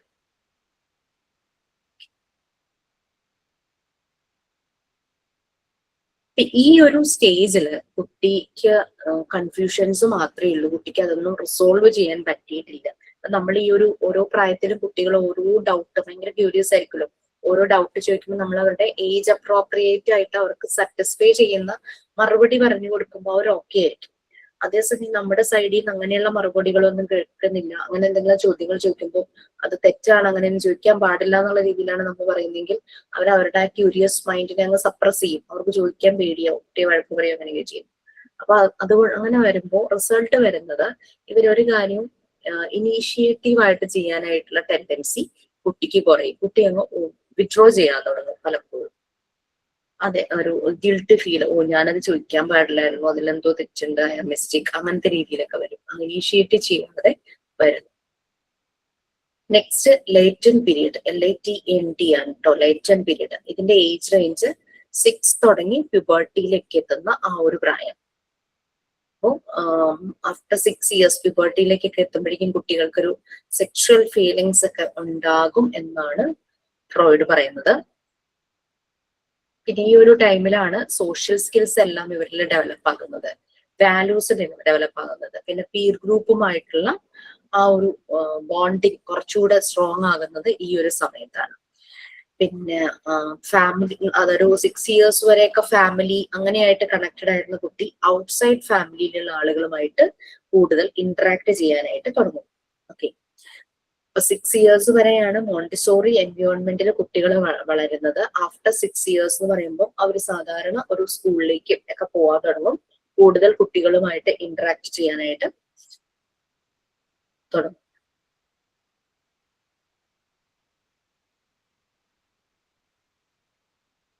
പിന്നെ കുട്ടികൾക്ക് ഫ്രണ്ട്സുമായിട്ടുള്ളതാണ് കൂടുതൽ താല്പര്യം. ഈവൻ ദോ ഫാമിലിയുടെ ഒരു യൂണിറ്റ് ആണെങ്കിൽ പോലും അവര് ഒരു ഇൻഡിപെൻഡന്റ് ആയിട്ട് പിന്നെ ഫ്രണ്ട്സുമായിട്ടുള്ള കാര്യങ്ങളും പിന്നെ അവരുടെ പല സോഷ്യൽ വാല്യൂസ് അങ്ങനത്തെ കാര്യങ്ങളെല്ലാം ഡെവലപ്പ് ആകുന്നു. പിന്നെ ഹോബീസ്, ചില കാര്യങ്ങളോട് പ്രത്യേകം ഇൻട്രസ്റ്റും അങ്ങനെയുള്ള കാര്യങ്ങളെല്ലാം അവരിൽ ഡെവലപ്പ് ആകുന്ന ഒരു ടൈം തന്നെയാണ്.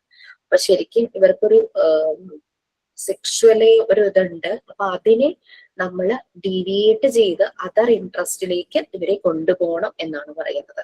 വേറെ അവർ പല ആക്ടിവിറ്റീസിലേക്ക് കുട്ടികളെ തിരിക്കണം. അതുകൊണ്ടാണ് പലപ്പോഴും സ്കൂളുകളിൽ എക്സ്ട്രാ കരിക്കുലർ ആക്ടിവിറ്റീസും അങ്ങനെയുള്ള പ്രോഗ്രാംസും ഒക്കെ വരുന്നത്. വളരെ കുറവ് ടൈമാണ് കുട്ടികൾക്ക് പ്രൊവൈഡ് ചെയ്യും. അപ്പൊ നമ്മൾ വീട്ടിലും അത് ശ്രദ്ധിക്കണം. അവർക്ക് കൂടുതൽ ഇങ്ങനെയുള്ള ആക്ടിവിറ്റീസിലേക്ക് അവരെ ഇൻവോൾവ് ചെയ്യണം. ഒറ്റയ്ക്ക് ഇരുത്തുന്നതിനേക്കാളും നല്ലത്. എനർജിയും ഭയങ്കര എനർജറ്റിക് ആകുന്ന ഒരു ടൈമാണ്. ആ എനർജി മറ്റു പലതിലേക്കും ഡീവിയേറ്റ് ചെയ്ത് കൊടുക്കുക എന്നുള്ളതാണ് ഈ ഒരു ടൈമിൽ വളരെ ഇമ്പോർട്ടന്റ് ആയിട്ട് ചെയ്യുന്നത്. അത് അവരുടെ ഡെവലപ്മെന്റിനെ ഹെൽപ്പ് ചെയ്യും. അങ്ങനെ ചെയ്യുമ്പോൾ അവർ സോഷ്യൽ ആൻഡ് കമ്മ്യൂണിക്കേഷൻ സ്കിൽസ് അവരിൽ വളരെയധികം ഡെവലപ്പ് ചെയ്യും. അവരുടെ സെൽഫ് കോൺഫിഡൻസ് കൂടും. അവർ കൂടുതൽ ആക്റ്റീവ് ആവുന്നു, ഇൻഡസ്ട്രിയസ് ആയിട്ട് മാറുന്നു. ഇനി അങ്ങനെയൊന്നും ആകാതെ വരുന്ന കുട്ടികൾ ഭയങ്കര ഇൻഫീരിയർ ആയിട്ടുമുണ്ട്. ഈ ഒരു സ്റ്റേജിൽ അവരുടെ എനർജി ഒന്നും ഡീവിയേറ്റ് ചെയ്ത് ഇതുപോലുള്ള ആക്ടിവിറ്റീസിലേക്ക്, പോസിറ്റീവ് ആയിട്ടുള്ള ആക്ടിവിറ്റീസിലേക്ക് ഡീവിയേറ്റ് ചെയ്ത് പോയില്ലെങ്കിൽ അവര് ഇൻഫീരിയർ ആയിട്ട് മാറുന്നു. പ്രീവിയസ് സ്റ്റേജിലെ പോലെ തന്നെ അവരെ വിത്ഡ്രോ ചെയ്യാനുള്ള ചാൻസസ് കൂടുതലാണ്. നെക്സ്റ്റ് ലാസ്റ്റ് സ്റ്റേജ്, അഞ്ചാമത്തെ ജെനിറ്റൽ സ്റ്റേജ്, പ്യൂബർട്ടി തുടങ്ങി ഡെത്ത് വരെയുള്ളത്. അപ്പൊ അവരുടെ ഒരു മെച്യൂരിറ്റി അല്ലെ, ഈവൻ ദോ സെക്ഷൽ ഫീലിങ്സ് അവർക്ക് പ്രീവിയസ് സ്റ്റേജിൽ ഉണ്ടെങ്കിൽ പോലും പിന്നെ ഈ ഒരു ഏജ് വരുമ്പോഴേക്കും അവരവരുടെ ലൈഫ് പാർട്ട്ണറെ കണ്ടെത്തുന്നു. അതൊരു മെച്യൂർ ആയിട്ടുള്ള ഒരു സെക്ഷൽ റിലേഷൻഷിപ്പ്, ഒരു മാരേജ് എന്നുള്ള ഒരു സൊസൈറ്റി ആക്സെപ്റ്റ് ചെയ്യുന്ന ഒരു റിലേഷൻഷിപ്പിലേക്ക്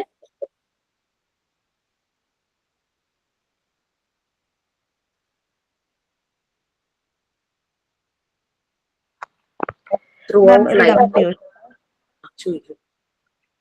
മാം, ഇവരുടെ എല്ലാം കാലഘട്ടങ്ങൾ ഒരുപോലെയായിരുന്നു? ഫ്രോയിഡിന്റെയും പിയാജറ്റിന്റെയും എല്ലാവരുടെയും കാലഘട്ടം ഒരേ കാലഘട്ടമാണോ? ഓൾമോസ്റ്റ് സിമിലർ ആണെന്ന് തോന്നുന്നു. കറക്റ്റ് പ്രോപ്പർ ആ ഒരു ഇയർ പീരീഡ് ഒന്നും എനിക്ക് അത്ര ഓർമ്മയൊന്നുമില്ല. ഏതാണ്ട് ഒരു സിമിലർ ടൈമിൽ തന്നെയാണ്. ഫ്രോയിഡ് കുറച്ചുകൂടെ അവരെക്കാളും അവര് കഴിഞ്ഞിട്ടുള്ള ഒരാളാണോ എന്ന് എനിക്ക് സംശയമുണ്ട്. അല്ല, മാം പറഞ്ഞല്ലോ ഫ്രോയിഡ് ക്രിറ്റിസിസം നേരിട്ടുണ്ട്. അപ്പൊ സാധാരണ ഇപ്പൊ ഒരാൾ ഒരു തിയറി ഇറക്കിയ അതിനെ ഓവർകം ചെയ്തിട്ടില്ല അടുത്ത തിയറി ഇറക്കാറുള്ളൂ. അന്നേരം ഇപ്പൊ ഫ്രോയിഡിന് മാത്രമേ ക്രിറ്റിസിസം വന്നിട്ടുണ്ടായിരുന്നോ? പിയാജറ്റിനും എറിക്സണും ഒന്നും വന്നിട്ടില്ല? ഞാൻ പറഞ്ഞല്ലോ, ഒരാള് സ്ട്രോങ് ആയിട്ടുള്ള ഒരു ഫാമിലിയിലായിരുന്നു വിഗ്രോസ്കി. ഐ തിങ്ക് വിഗ്രോസ്കി പിയാജെ ഒറ്റയ്ക്ക് വളർന്ന ഒരു കുട്ടിയായിരുന്നു. അതുകൊണ്ടാണ് അദ്ദേഹം അങ്ങനെ ഒബ്സർവ് ചെയ്തിരുന്നത്. അത് ക്രിറ്റിസിസം അല്ല, അനാലിസിസ് അതായിരുന്നു. ഈ എറിക്സൺ എന്ന് പറഞ്ഞു കഴിഞ്ഞാൽ വളരെയധികം ഫാമിലി മെമ്പേഴ്സ് ഒക്കെ ആയിട്ട് വളരെ ബോണ്ടഡ് ആയിട്ട് ജീവിച്ച ഒരാളായതുകൊണ്ടാണ് അദ്ദേഹം കൾച്ചർ സോഷ്യലൈസ് ചെയ്യുന്നതാണ് കുട്ടികളുടെ ഡെവലപ്മെന്റ് എന്ന് പറഞ്ഞത്. അങ്ങനെ ഒരു ഒബ്സർവേഷൻ വന്നിട്ടുണ്ടായിരുന്നു. ഇപ്പോഴും ആളുകൾ ഇതിനെ പറഞ്ഞുകൊണ്ടിരിക്കുന്നുണ്ട്. അന്നല്ല ക്രിട്ടിസിസം, അന്ന് മാത്രമല്ല ഇപ്പോഴും ക്രിട്ടിസൈസ് ചെയ്യുന്നുണ്ട്. സ്റ്റഡി ചെയ്യുന്നവർ ഇപ്പോഴും പറയുന്നുണ്ട്. അദ്ദേഹം ഇപ്പൊ നമുക്ക് പേഴ്സണലി പറയാം, നമുക്ക് ഇൻഡിവിജ്വലി പറയാം. ഇപ്പം എന്താ പറയാ, സിഗ്മണ്ട് ഫ്രോയിഡിനെ വായിച്ചപ്പം എനിക്ക് പലപ്പോഴും പലയിടത്തും കല്ല് കടിച്ചായിരുന്നു. എനിക്ക് പലതൊന്നും ഡൈജസ്റ്റ് ആയില്ലായിരുന്നു ഈ ഫ്രോയിഡിന്റെ കാര്യങ്ങൾ വായിച്ചപ്പോ. കുറെ കാര്യങ്ങളൊന്നും ഡൈജസ്റ്റ് ചെയ്യാൻ പറ്റുന്നില്ലായിരുന്നു. ചിലതൊക്കെ നമുക്ക് റിലേറ്റബിൾ ആണ്, ശരിയാണ്. നമുക്ക് ചില എക്സ്പീരിയൻസ് ഒക്കെ നമ്മൾ കാണുക അല്ലെങ്കിൽ നമ്മൾ മനസ്സിലാക്കുകയോ ചെയ്യുവാണെങ്കിൽ നമുക്ക് റിലേറ്റ് ചെയ്യാൻ പറ്റും. യെസ്, ദാറ്റ് ഇസ് ട്രൂ എന്നുള്ളത് നമുക്ക് തോന്നുവാണെങ്കിൽ നമ്മൾ ആക്സെപ്റ്റ് ചെയ്യും. നമുക്കത് റിലേറ്റ് ചെയ്യാൻ പറ്റുന്നില്ല, അങ്ങനെയൊന്നും ഇല്ല എന്ന് ആണെങ്കിൽ നമ്മൾ ആക്സെപ്റ്റ് ചെയ്യില്ല. അപ്പൊ നമ്മൾ അതങ്ങനെ അത് ചിലര് അത് തുറന്ന് എഴുതിയിട്ടുണ്ട്. ഇപ്പം നിങ്ങൾക്ക് അറിയാലോ, ഏതൊരു സോഷ്യൽ മീഡിയയിലാണെങ്കിൽ ഒരു വീഡിയോയോ എന്തെങ്കിലും ഇടുമ്പോഴേക്കും അതിന്റെ താഴെ കുറെ കമന്റ്സ് ഉണ്ടാവില്ലേ, അതൊക്കെ ക്രിറ്റിസിസവും അനാലിസിസും ആണല്ലോ. അതുപോലെ തന്നെ പണ്ട് കാലം തുടങ്ങി ആളുകൾ ഇതിനെ സ്റ്റഡി ചെയ്തിട്ട് അവരുടേതായ ഒരു അഭിപ്രായം എന്തായാലും ഇടും. ഒരു ബുക്ക് നമ്മൾ വായിക്കുമ്പോഴും അതിന്റെ റിവ്യൂ നമുക്ക് കാണാം, ഒരു പ്രോഡക്റ്റ് യൂസ് ചെയ്യുമ്പോഴും അതിന്റെ റിവ്യൂ കാണാം. ഇപ്പോഴൊക്കെയല്ലേ സ്റ്റാർ റേറ്റിംഗ് ഒക്കെ വന്നത്. ഇന്നത്തെ കാലഘട്ടത്തിൽ അവർ എഴുതി വെക്കുവായിരുന്നു. Okay ma'am. Okay, yes. Last stage നമ്മൾ പറഞ്ഞത് ജെനിറ്റൽ സ്റ്റേജ്. ഇത് പ്രീവിയസ് സ്റ്റേജസ് എല്ലാം പോസിറ്റീവായിട്ട്, അതായത് ഇപ്പോ ഫസ്റ്റ് സ്റ്റേജില് ശരിയായ ഒരു കെയർ ഗീവർ ഉണ്ടായിരുന്നു, എല്ലാം പ്രൊവൈഡ് ചെയ്യുന്നു. ഡിപ്പെൻഡന്റ് ആകുന്ന സ്റ്റേജ് ആണ് ഫസ്റ്റ് സ്റ്റേജ് നമ്മൾ പറയുന്നത്, ഓറൽ സ്റ്റേജ് അല്ലെ. അപ്പൊ ആ ഒരു ടൈമിൽ അത് പ്രോപ്പറായി നടക്കുന്നു. സെക്കൻഡ് സ്റ്റേജ് വന്നപ്പോഴേക്കും കുട്ടിക്ക് ഏനൽ സ്റ്റേജ്, കുട്ടി കൺട്രോൾ ചെയ്യാനായിട്ട് പഠിക്കുന്നു. ബവൽ മൂവ്മെന്റും ബ്ലാഡർ കൺട്രോളും കുട്ടിക്ക് പറ്റുന്നു. അതായത് യൂറിൻ കൺട്രോളും മോഷൻ കൺട്രോളും പറ്റുന്നു. സോ ഭയങ്കര കോൺഫിഡന്റ് ആവുന്നു, ഒരു എന്തോ അച്ചീവ് ചെയ്യുന്നു, അവിടെ അപ്രൈസിൽ കിട്ടുന്നു, കുട്ടിയെ എൻകറേജ് ചെയ്യുന്നു. അങ്ങനെയൊക്കെ വരുമ്പോൾ കുട്ടി സക്സീഡ് ചെയ്ത് പോവാണ്. അങ്ങനെ പറ്റാത്ത കുട്ടികൾ താന്നു പോകുന്നു. ഇനി അടുത്ത സ്റ്റേജിലേക്ക് വരുമ്പോഴേക്കും കുട്ടിക്ക് ക്യൂരിയസ് ആണ്. പലപ്പോഴും സ്വന്തം ബോഡിയെ പറ്റി തന്നെ ഭയങ്കര കൺഫ്യൂഷൻസ് വരുന്ന ഒരു ടൈം. അത് അവിടെയൊക്കെ ശരിക്കും സിഗ്മണ്ട് ഫ്രോയിഡ് ആൺകുട്ടികളെയാണ് കൂടുതൽ ഫോക്കസ് ചെയ്യുന്നത്, പെൺകുട്ടികളെക്കാളും കൂടുതൽ ആൺകുട്ടികളെയാണ് ഫോക്കസ് ചെയ്യുന്നത്. അദ്ദേഹം നേരിട്ടൊരു ക്രിറ്റിസിസം അത് തന്നെയായിരുന്നു. ശരിയാണ്, അദ്ദേഹം എന്തുകൊണ്ട് ജനറലി ഇത് എഴുതിയില്ല എന്നാണ് എല്ലാവരും ചോദിക്കുന്നത്.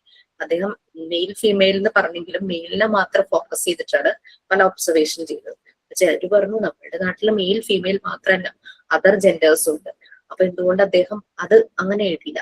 നമ്മുടെ ഇന്ത്യയിലായിരുന്നു അത് അങ്ങനെ ഒരു ആക്സെപ്റ്റൻസ് വളരെ ലേറ്റ് ആയി വന്നത്.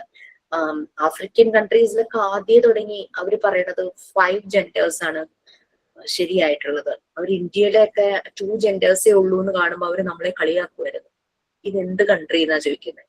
ആക്ച്വൽ ദർ ഈസ് 5 ജെൻഡേഴ്സ് എന്നാണ് അവര് പറഞ്ഞത് പണ്ട് തുടങ്ങിയിട്ട്. അപ്പോ ഫ്രോയിഡ് അങ്ങനെ ഒരു യൂറോപ്യൻ കൺട്രികളിൽ ഫ്രോയിഡ് ഇത്രയും ആളുകളെയൊക്കെ സ്റ്റഡി ചെയ്തിട്ടും എന്തുകൊണ്ട് അദ്ദേഹം മെയിലിനെ മാത്രം ഫോക്കസ് ചെയ്ത് ഒബ്സർവേഷൻ പറഞ്ഞു? അതൊരു എനിക്ക് തോന്നുന്നു ഒരു ജെനുവിൻ ആയിട്ടുള്ള ഒരു ക്രിറ്റിസിസം ആണെന്ന് തോന്നുന്നു. അറ്റ്ലീസ്റ്റ് അദ്ദേഹത്തിന് മെയിൽ ആൻഡ് ഫീമെയിൽ ഈക്വൽ ആയിട്ട് ഒബ്സർവേഷൻസ് പറയാമായിരുന്നു. ഓക്കെ, അങ്ങനെയുള്ള എല്ലാ സ്റ്റേജും കംപ്ലീറ്റഡ് ആവുകയാണെങ്കിൽ ലാസ്റ്റ് സ്റ്റേജിൽ വരുമ്പോഴേക്കും അവരുടെ ജെനിറ്റൽ സ്റ്റേജിലേക്ക് വരുമ്പോൾ ഒരു മെച്യൂർ റിലേഷൻഷിപ്പിലേക്ക് ഈ ഒരു വ്യക്തി പോകും. ഒരു ഫാമിലി എന്നുള്ള ഒരു സിസ്റ്റം അത് ഫോം ചെയ്യും, കരിയർ സെറ്റ് ചെയ്യും, അങ്ങനെയുള്ള കാര്യങ്ങളെല്ലാം നടക്കും. വളരെ സാറ്റിസ്ഫൈഡ് ആയിട്ടുള്ള റിട്ടയർമെന്റ് ആയി കഴിഞ്ഞാൽ ആ ഒരു ലൈഫും അവിടെ ഡെസ്പയർ ഒന്നും വരുന്നില്ല. ഇത്രയും കാലം ജീവിച്ചിട്ട് ഞാൻ എന്ത് നേടി, ഞാൻ എന്തുണ്ടാക്കി, അങ്ങനത്തെ ഫീലിംഗ് ഒന്നും വരുന്നില്ല. സാറ്റിസ്ഫൈഡ് ആയിട്ടുള്ള ഒരു റിട്ടയർമെന്റ് ലൈഫ് അവർക്ക് വരും. ഇതാണ് ഫ്രോയിഡ് പറഞ്ഞിട്ടുള്ള ഒരു സ്റ്റേജ്. ആ ഒരു ഐഡന്റിറ്റി ഒക്കെ അയാളുടെ ഒരു ഐഡന്റിറ്റി ആ സമൂഹത്തിൽ ഉണ്ടാവും. ഇതൊക്കെയാണ് ഫ്രോയിഡിന്റെ സ്റ്റേജ്. കുറെ കാര്യങ്ങൾ അദ്ദേഹം പറഞ്ഞിട്ടുണ്ട്. അതിനകത്ത് പറയുന്നുണ്ട് അദ്ദേഹം ഇഗ്നോർ ചെയ്തു ഗേ ലെസ്ബിയൻ, അതിന്റെ കാര്യങ്ങളെ കുറിച്ചൊക്കെ അദ്ദേഹം ഇഗ്നോർ ചെയ്തു. അങ്ങനത്തെ കാര്യങ്ങളെല്ലാം പറയും. നമുക്കറിയാം.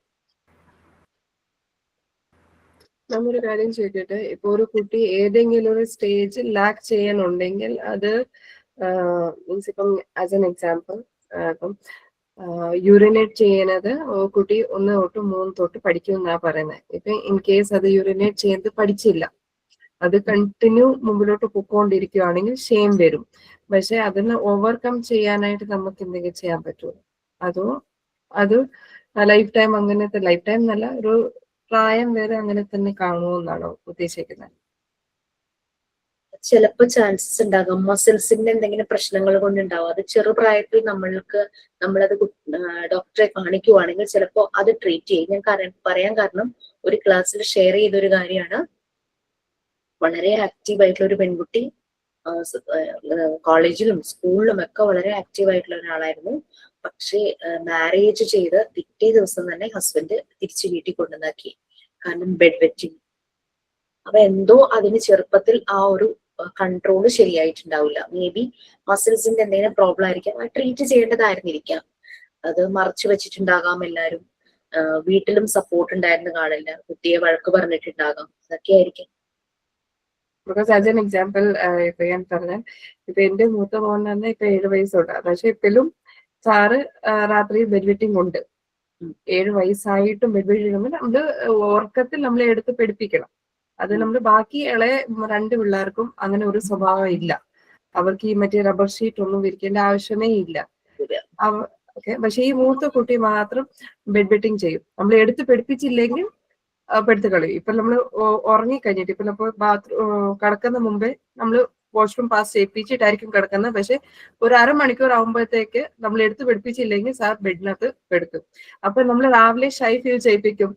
കണ്ടോടാ ഇളയ 2 പേരും പെടുത്തില്ല, നീ പെടുത്തല്ലോ, നാണംകേടല്ലേ, അവരും പിന്നെ പെടുക്കുവാണെങ്കിൽ നിന്റെ മോന്തയ്ക്ക് തന്നെ അവർ പെടുക്കുന്നു. അങ്ങനെയൊക്കെ നമ്മൾ ഷൈ ഫീൽ ചെയ്യിപ്പിക്കും. അപ്പോഴേക്കും അത് മമ്മിയുടെ കുറ്റമല്ലേ, മമ്മിയല്ലേ എന്നെ എടുത്ത് പഠിപ്പിക്കാതെ. അപ്പൊ സാർ അതിനും ഒരു പുള്ളിക്കാരന് ഷൈ ഫീൽ ചെയ്യുന്നില്ല. പുള്ളിക്കാരൻ വിചാരിക്കുക എന്റെ കുറ്റ, അവന്റെ മിസ്റ്റേക്ക് അല്ല, അവന് അറിയാൻ പറ്റുന്നില്ല, അവൻ കിടക്കുമ്പോൾ അങ്ങ് എടുത്തു പോവുക. അപ്പൊ അങ്ങനെ നമുക്കത് ഒരു ഡോക്ടറുടെ ട്രീറ്റ്മെന്റിന്റെ ആവശ്യമുള്ള സിറ്റുവേഷൻ ആണോ അതോ കുറച്ച് ഏജ് കഴിയുമ്പോൾ അത് ഓട്ടോമാറ്റിക്കലി അത് ശരിയാകുന്നതാണ്? 7 years എന്നല്ലേ സുബി പറഞ്ഞേ? 7 വയസ്സെന്നല്ലേ? 7 വയസ്സ്. ഒരു പീഡിയാട്രിഷ്യൻ ഒന്ന് കാണിച്ചു നോക്കൂ. എന്താ ആള് പറയണേന്നൊന്നും അറിയാലോ. എന്തെങ്കിലും ഒരു മസിൽസിന്റെ ലൂസ് ആവുന്നതിന്റെയോ അങ്ങനെ എന്തെങ്കിലും ആണോ? പകലെങ്ങനെയാ? പകൽ ഒരു കുഴപ്പമില്ല. സാർ അല്ലാതെ ഹൈപ്പർ ആക്റ്റീവാ. സാറിന്റെ കയ്യും കാലും ഇങ്ങനെ പിരിപിരിന്ന് ഇങ്ങനെ ഇരിക്കും. രാത്രിയിലായാലും എന്തെങ്കിലുമൊക്കെ കയ്യിൽ ഇങ്ങനെ വർക്ക്ഔട്ട് ഒക്കെ മീൻസ് ഫുൾ ഡേ നമ്മൾ എന്തോ ചെയ്യുന്നത് അത് സാറ് ഉറക്കത്തിലായാലും പറയും, പ്രവർത്തിയും ചെയ്യും. അപ്പൊ എപ്പോഴും ഈ നമുക്ക് സൈലന്റ് ആയിട്ടുള്ള കാര്യങ്ങൾ അവർക്ക് കൊടുക്കാൻ പറ്റത്തില്ല. ഇടിയും തോഴിയും അങ്ങ് ഭയങ്കര ആക്റ്റീവായി. ഇപ്പൊ ചില സമയത്തിനങ്ങ് ഞാൻ വിചാരിക്കും ഇവനെ ഇങ്ങനെ മീൻസ് നമ്മളെ കളരിക്ക് വെള്ളം വിടുവാണെങ്കിൽ ആ എനർജി അങ്ങ് യൂട്ടിലൈസ് ആയി പോകുന്ന രീതിയിൽ ഞാനങ്ങ് ചിന്തിച്ചു പോകും. ഒരു സെക്കൻഡ് നമ്മൾ എന്തെങ്കിലും മിണ്ടായിരിക്കുവാണെങ്കിൽ സാറിന് പറ്റത്തില്ല. മിണ്ടായിരിക്കടാന്ന് പറഞ്ഞാൽ പറ്റത്തില്ല. അവന് കയ്യും കാലും എല്ലാം വർക്കായിക്കൊണ്ടിരിക്കും. പക്ഷെ ഡേ സമയത്തിൽ അവരുടെ കാര്യം, സാറുടെ കാര്യം, കുളിക്കോ നനയ്ക്കുക അപ്പയുടെ ഡേ സമയത്തിൽ ഒരു കുഴപ്പമില്ല. രാത്രി മാത്രം ബെഡ് വെറ്റിങ്ങിന്റെ ആ ഒരു സ്വഭാവമുണ്ട്. പക്ഷെ അല്ലാതെ ആള് എക്സ്ട്രാ ഡീസെന്റ് ആയി.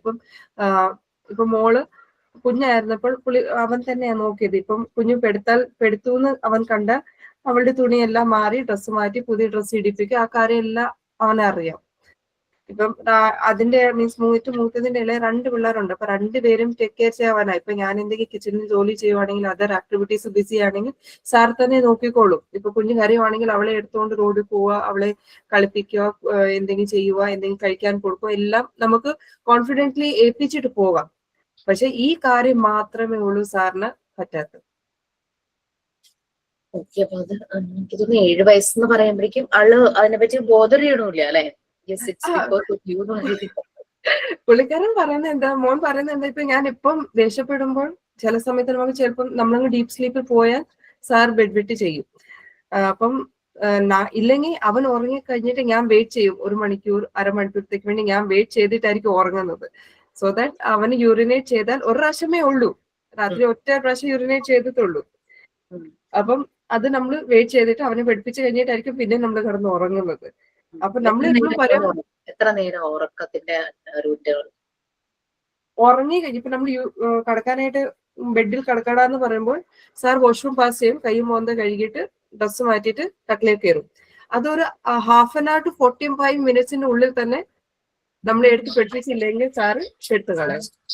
അപ്പൊ ബ്ലാഡർ ഫുള്ളായിട്ട് എംപ്റ്റി ആവുന്നില്ലേ? എനിക്കൊരു സംശയം. അപ്പൊ സാറ് മീൻസ് മനഃപൂർവ്വം അങ്ങനെ ചെയ്യുന്നതാണോ? മനഃപൂർവ്വം അല്ല. സംശയം സുബി. കാരണം നമ്മള് വൺസ് യൂറിനേറ്റ് ചെയ്യുമ്പോൾ നമ്മുടെ ബ്ലാഡർ കംപ്ലീറ്റ് ആയിട്ട് എംപ്റ്റി ആവണം അല്ലെ? Yes ma'am. അപ്പൊ ഇത് മോൻ ആ സമയത്ത് ചെയ്യുമ്പോ ഇത് പകലാവുമ്പോ സെൻസ് ഉണ്ട് അല്ലെ? പകൽ ഉറങ്ങണമല്ലോ. അപ്പൊ പകലാകുമ്പോ ഒന്ന് പോയി കുറച്ച് കഴിഞ്ഞാൽ ഒരു 10-15 മിനിറ്റ് കൂടെ ഒന്നുകൂടെ പോകാം, ഓക്കെ. പക്ഷെ നൈറ്റിൽ അപ്പൊ ബ്ലാഡർ ഫുൾ ആയിട്ട് എംപ്റ്റി ആകുന്നില്ലേ എന്ന് എനിക്കൊരു ഡൗട്ട്. എന്റെ ഒരു ഡൗട്ടാണ്, നോട്ട് ഷുവർ. നമുക്ക് സാധാരണഗതിയിൽ ബ്ലാഡർ തന്നെ എംപ്റ്റി ആകാത്ത ഒരു സൈക്കോളജിക്കൽ കേസ് എന്ന് പറഞ്ഞു കഴിഞ്ഞാല് നമ്മുടെ വീട്ടിൽ നമ്മൾ ഓക്കെ ആയിരിക്കും. നമ്മൾ പുറത്ത് പോയി ഏതെങ്കിലും ഒരു ടോയ്ലറ്റ് നമുക്ക് യൂസ് ചെയ്യേണ്ട വരുമ്പോൾ ഇപ്പൊ ആ ടോയ്ലറ്റ് ഇഷ്ടപ്പെട്ടില്ലെങ്കിൽ നമുക്ക് ചിലപ്പോ ഫുൾ യൂറിൻ പോകില്ല, ബ്ലാഡർ എംപ്റ്റി ആകില്ല. അതൊരു സൈക്കോളജിക്കൽ ഇതാണ്. അല്ലെങ്കിൽ ഏതെങ്കിലും രീതിയിലുള്ള ഇൻഫെക്ഷൻ ഉണ്ടെങ്കിലും ചിലപ്പോ ബ്ലാഡർ എംപ്റ്റി ആകില്ല. അങ്ങനെ വരാം. പകൽ സമയത്തും അങ്ങനെ വരുമോ? പകൽ സമയത്ത് പകൽ സമയത്ത് ശ്രദ്ധിക്കുന്നില്ല, കാരണം വെച്ചാൽ തന്നെ പോകുന്നുണ്ടല്ലോ. അപ്പൊ ചിലപ്പോ പോയി അടുത്ത 10 മിനിറ്റിൽ വീണ്ടും പോകുന്നുണ്ടായിരിക്കാം. ആ ഒരു ഇന്റർവെൽ ഒന്ന് ശ്രദ്ധിക്കാൻ പറ്റുമോ? അങ്ങനെ ഞാൻ നോട്ടീസ് ചെയ്തിട്ടില്ല. അങ്ങനെ പകൽ സമയത്തിലായാലും സാർ ഒരു പ്രാവശ്യം പോയാൽ പിന്നെ ഒരു 2 മണിക്കൂർ കഴിഞ്ഞിട്ടേ ഉള്ളൂ അടുത്ത പോക്ക് പോകുന്നത്. ഇല്ലെങ്കിൽ വാട്ടർ ഇൻടേക്ക് കൂടുതലാണെങ്കിൽ കൂടെ പോകും. പിന്നെ എനിക്ക് തോന്നുന്നു ബോഡി അങ്ങനെ ആക്റ്റീവ് ആകുമ്പോൾ ചിലപ്പോൾ പോകുന്നുണ്ടാവില്ലായിരിക്കും. പുള്ളി ഇങ്ങനെ ആക്റ്റീവ് ആയിട്ടിരിക്കുന്ന ഒരു വ്യക്തിയാണല്ലോ. അവൻ ഇൻ ബിറ്റ്വീൻ അവൻ യൂറിൻ പാസ് ചെയ്യുന്നുണ്ടാകാം എപ്പോഴെങ്കിലും ഒക്കെ പോയിട്ട്. അപ്പൊ സെൻസ് ഉണ്ട്, ആൾക്കറിയാം, ടോയ്ലറ്റിൽ പോയി യൂസ് ചെയ്യാനൊക്കെ അറിയാം. പക്ഷെ നൈറ്റില് അവൻ കിടക്കുന്നതിന് മുമ്പ് പോയി കഴിഞ്ഞു കഴിഞ്ഞാൽ സുബി പറഞ്ഞത് ഒരു 45 മിനിറ്റ്സ് നമുക്ക് ശരിക്കും ഒരു യൂറിൻ കൺട്രോളിന്റെ ഒരു ടൈം ഉണ്ട്. നമ്മൾ ഏജ് ആവുന്നതോറും നമുക്കൊരു അത് കൺട്രോൾ ചെയ്യാനുള്ള നമുക്കൊരു കപ്പാസിറ്റി ഉണ്ടല്ലോ.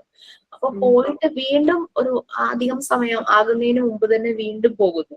അപ്പൊ ഇത് എന്റെ ഒരു ചെറിയ ഡൗട്ടാണ്, ബ്ലാഡർ ഫുള്ളി എംപ്റ്റി ആകുന്നില്ലേ എന്നൊരു ഡൗട്ട്. അപ്പൊ നമ്മള് പീഡിയാട്രീഷ്യനെ കൺസൾട്ട് ചെയ്യണോ അതോ? അത് വളരെ അന്വേഷിച്ചിട്ട് ഒരാളെ ഒന്ന് കാണിക്കുന്നത് നന്നായിരിക്കും തോന്നുന്നു. ബാക്കി ഇളയ 2 പേർക്ക് ഒരു കുഴപ്പമില്ല. അതങ്ങനെ ആവണമെന്നില്ലല്ലോ. പിന്നെ നമ്മള് ഒരു കാര്യം, നമ്മൾക്കിപ്പോ എല്ലാവർക്കും കുട്ടികളായി, മോസ്റ്റ് ഓഫ് ദ ലേഡീസിനൊക്കെ ആയിട്ടുണ്ടാവും, എല്ലാരും വലുതായിട്ടുണ്ടാവും. നമ്മൾ ഓരോ കുഞ്ഞുണ്ടാവുമ്പോഴും നമ്മൾ പുതിയ അച്ഛനും അമ്മയും ആകണം എന്നാണ് ശരിക്കും. അതാണ്. പക്ഷെ ഇപ്പൊ ഇവിടുത്തെ അമ്മ പറയുമ്പോൾ നമ്മളിപ്പോഴും ദേഷ്യപ്പെടും. എങ്ങനെയും നമുക്കിത് സ്റ്റോപ്പ് ചെയ്യിപ്പിക്കുന്നുണ്ടോ? ബിക്കോസ് നാളെ ഇപ്പൊ ആടി വീട്ടിൽ പോയാൽ എപ്പോഴും നമ്മള് റബ്ബർ ഷീറ്റ് ക്യാരി ചെയ്യണം നിർബന്ധമില്ല. ചിലപ്പം മീൻസ് എങ്ങനെയെങ്കിലും അൺഫോർച്ചുനേറ്റ് എവിടെയെങ്കിലും സ്റ്റേ ചെയ്യേണ്ടി വന്നാൽ അപ്പൊ നമ്മൾ കോൺഷ്യസ് ആ കുഞ്ഞ് എടുക്കുവോ അവർക്കും ഒരു ബുദ്ധിമുട്ടാകുമെന്ന്. അപ്പം അമ്മ പറയുന്നതോ നീ എന്തിനാ പേടിക്കുന്നത്, അത് ഇവിടത്തെ മീൻസ് ചേച്ചി ഒക്കെ 10 വയസ്സ് വരെ ഒക്കെ കടന്നു പെടുത്തിയിട്ടുണ്ടെന്നാ പറയുന്നത്. പക്ഷെ ഇപ്പൊ എന്റെ ഓർമ്മ വെച്ച കാലത്തിൽ ഇപ്പൊ ഞാനൊക്കെ ആണെങ്കിൽ ഒരു നല്ലൊരു കുഞ്ഞു പ്രായത്തൊട്ട് ചിലപ്പോ എന്റെ അമ്മ നേഴ്സ് ആയതുകൊണ്ടായിരിക്കും നേരത്തെ തന്നെ നമുക്ക് ബാത്റൂം ട്രെയിനിങ് അങ്ങനെ കാര്യങ്ങളൊക്കെ കിട്ടി ഞങ്ങൾ അങ്ങനെ കടന്നു പെടുത്തിട്ടില്ല.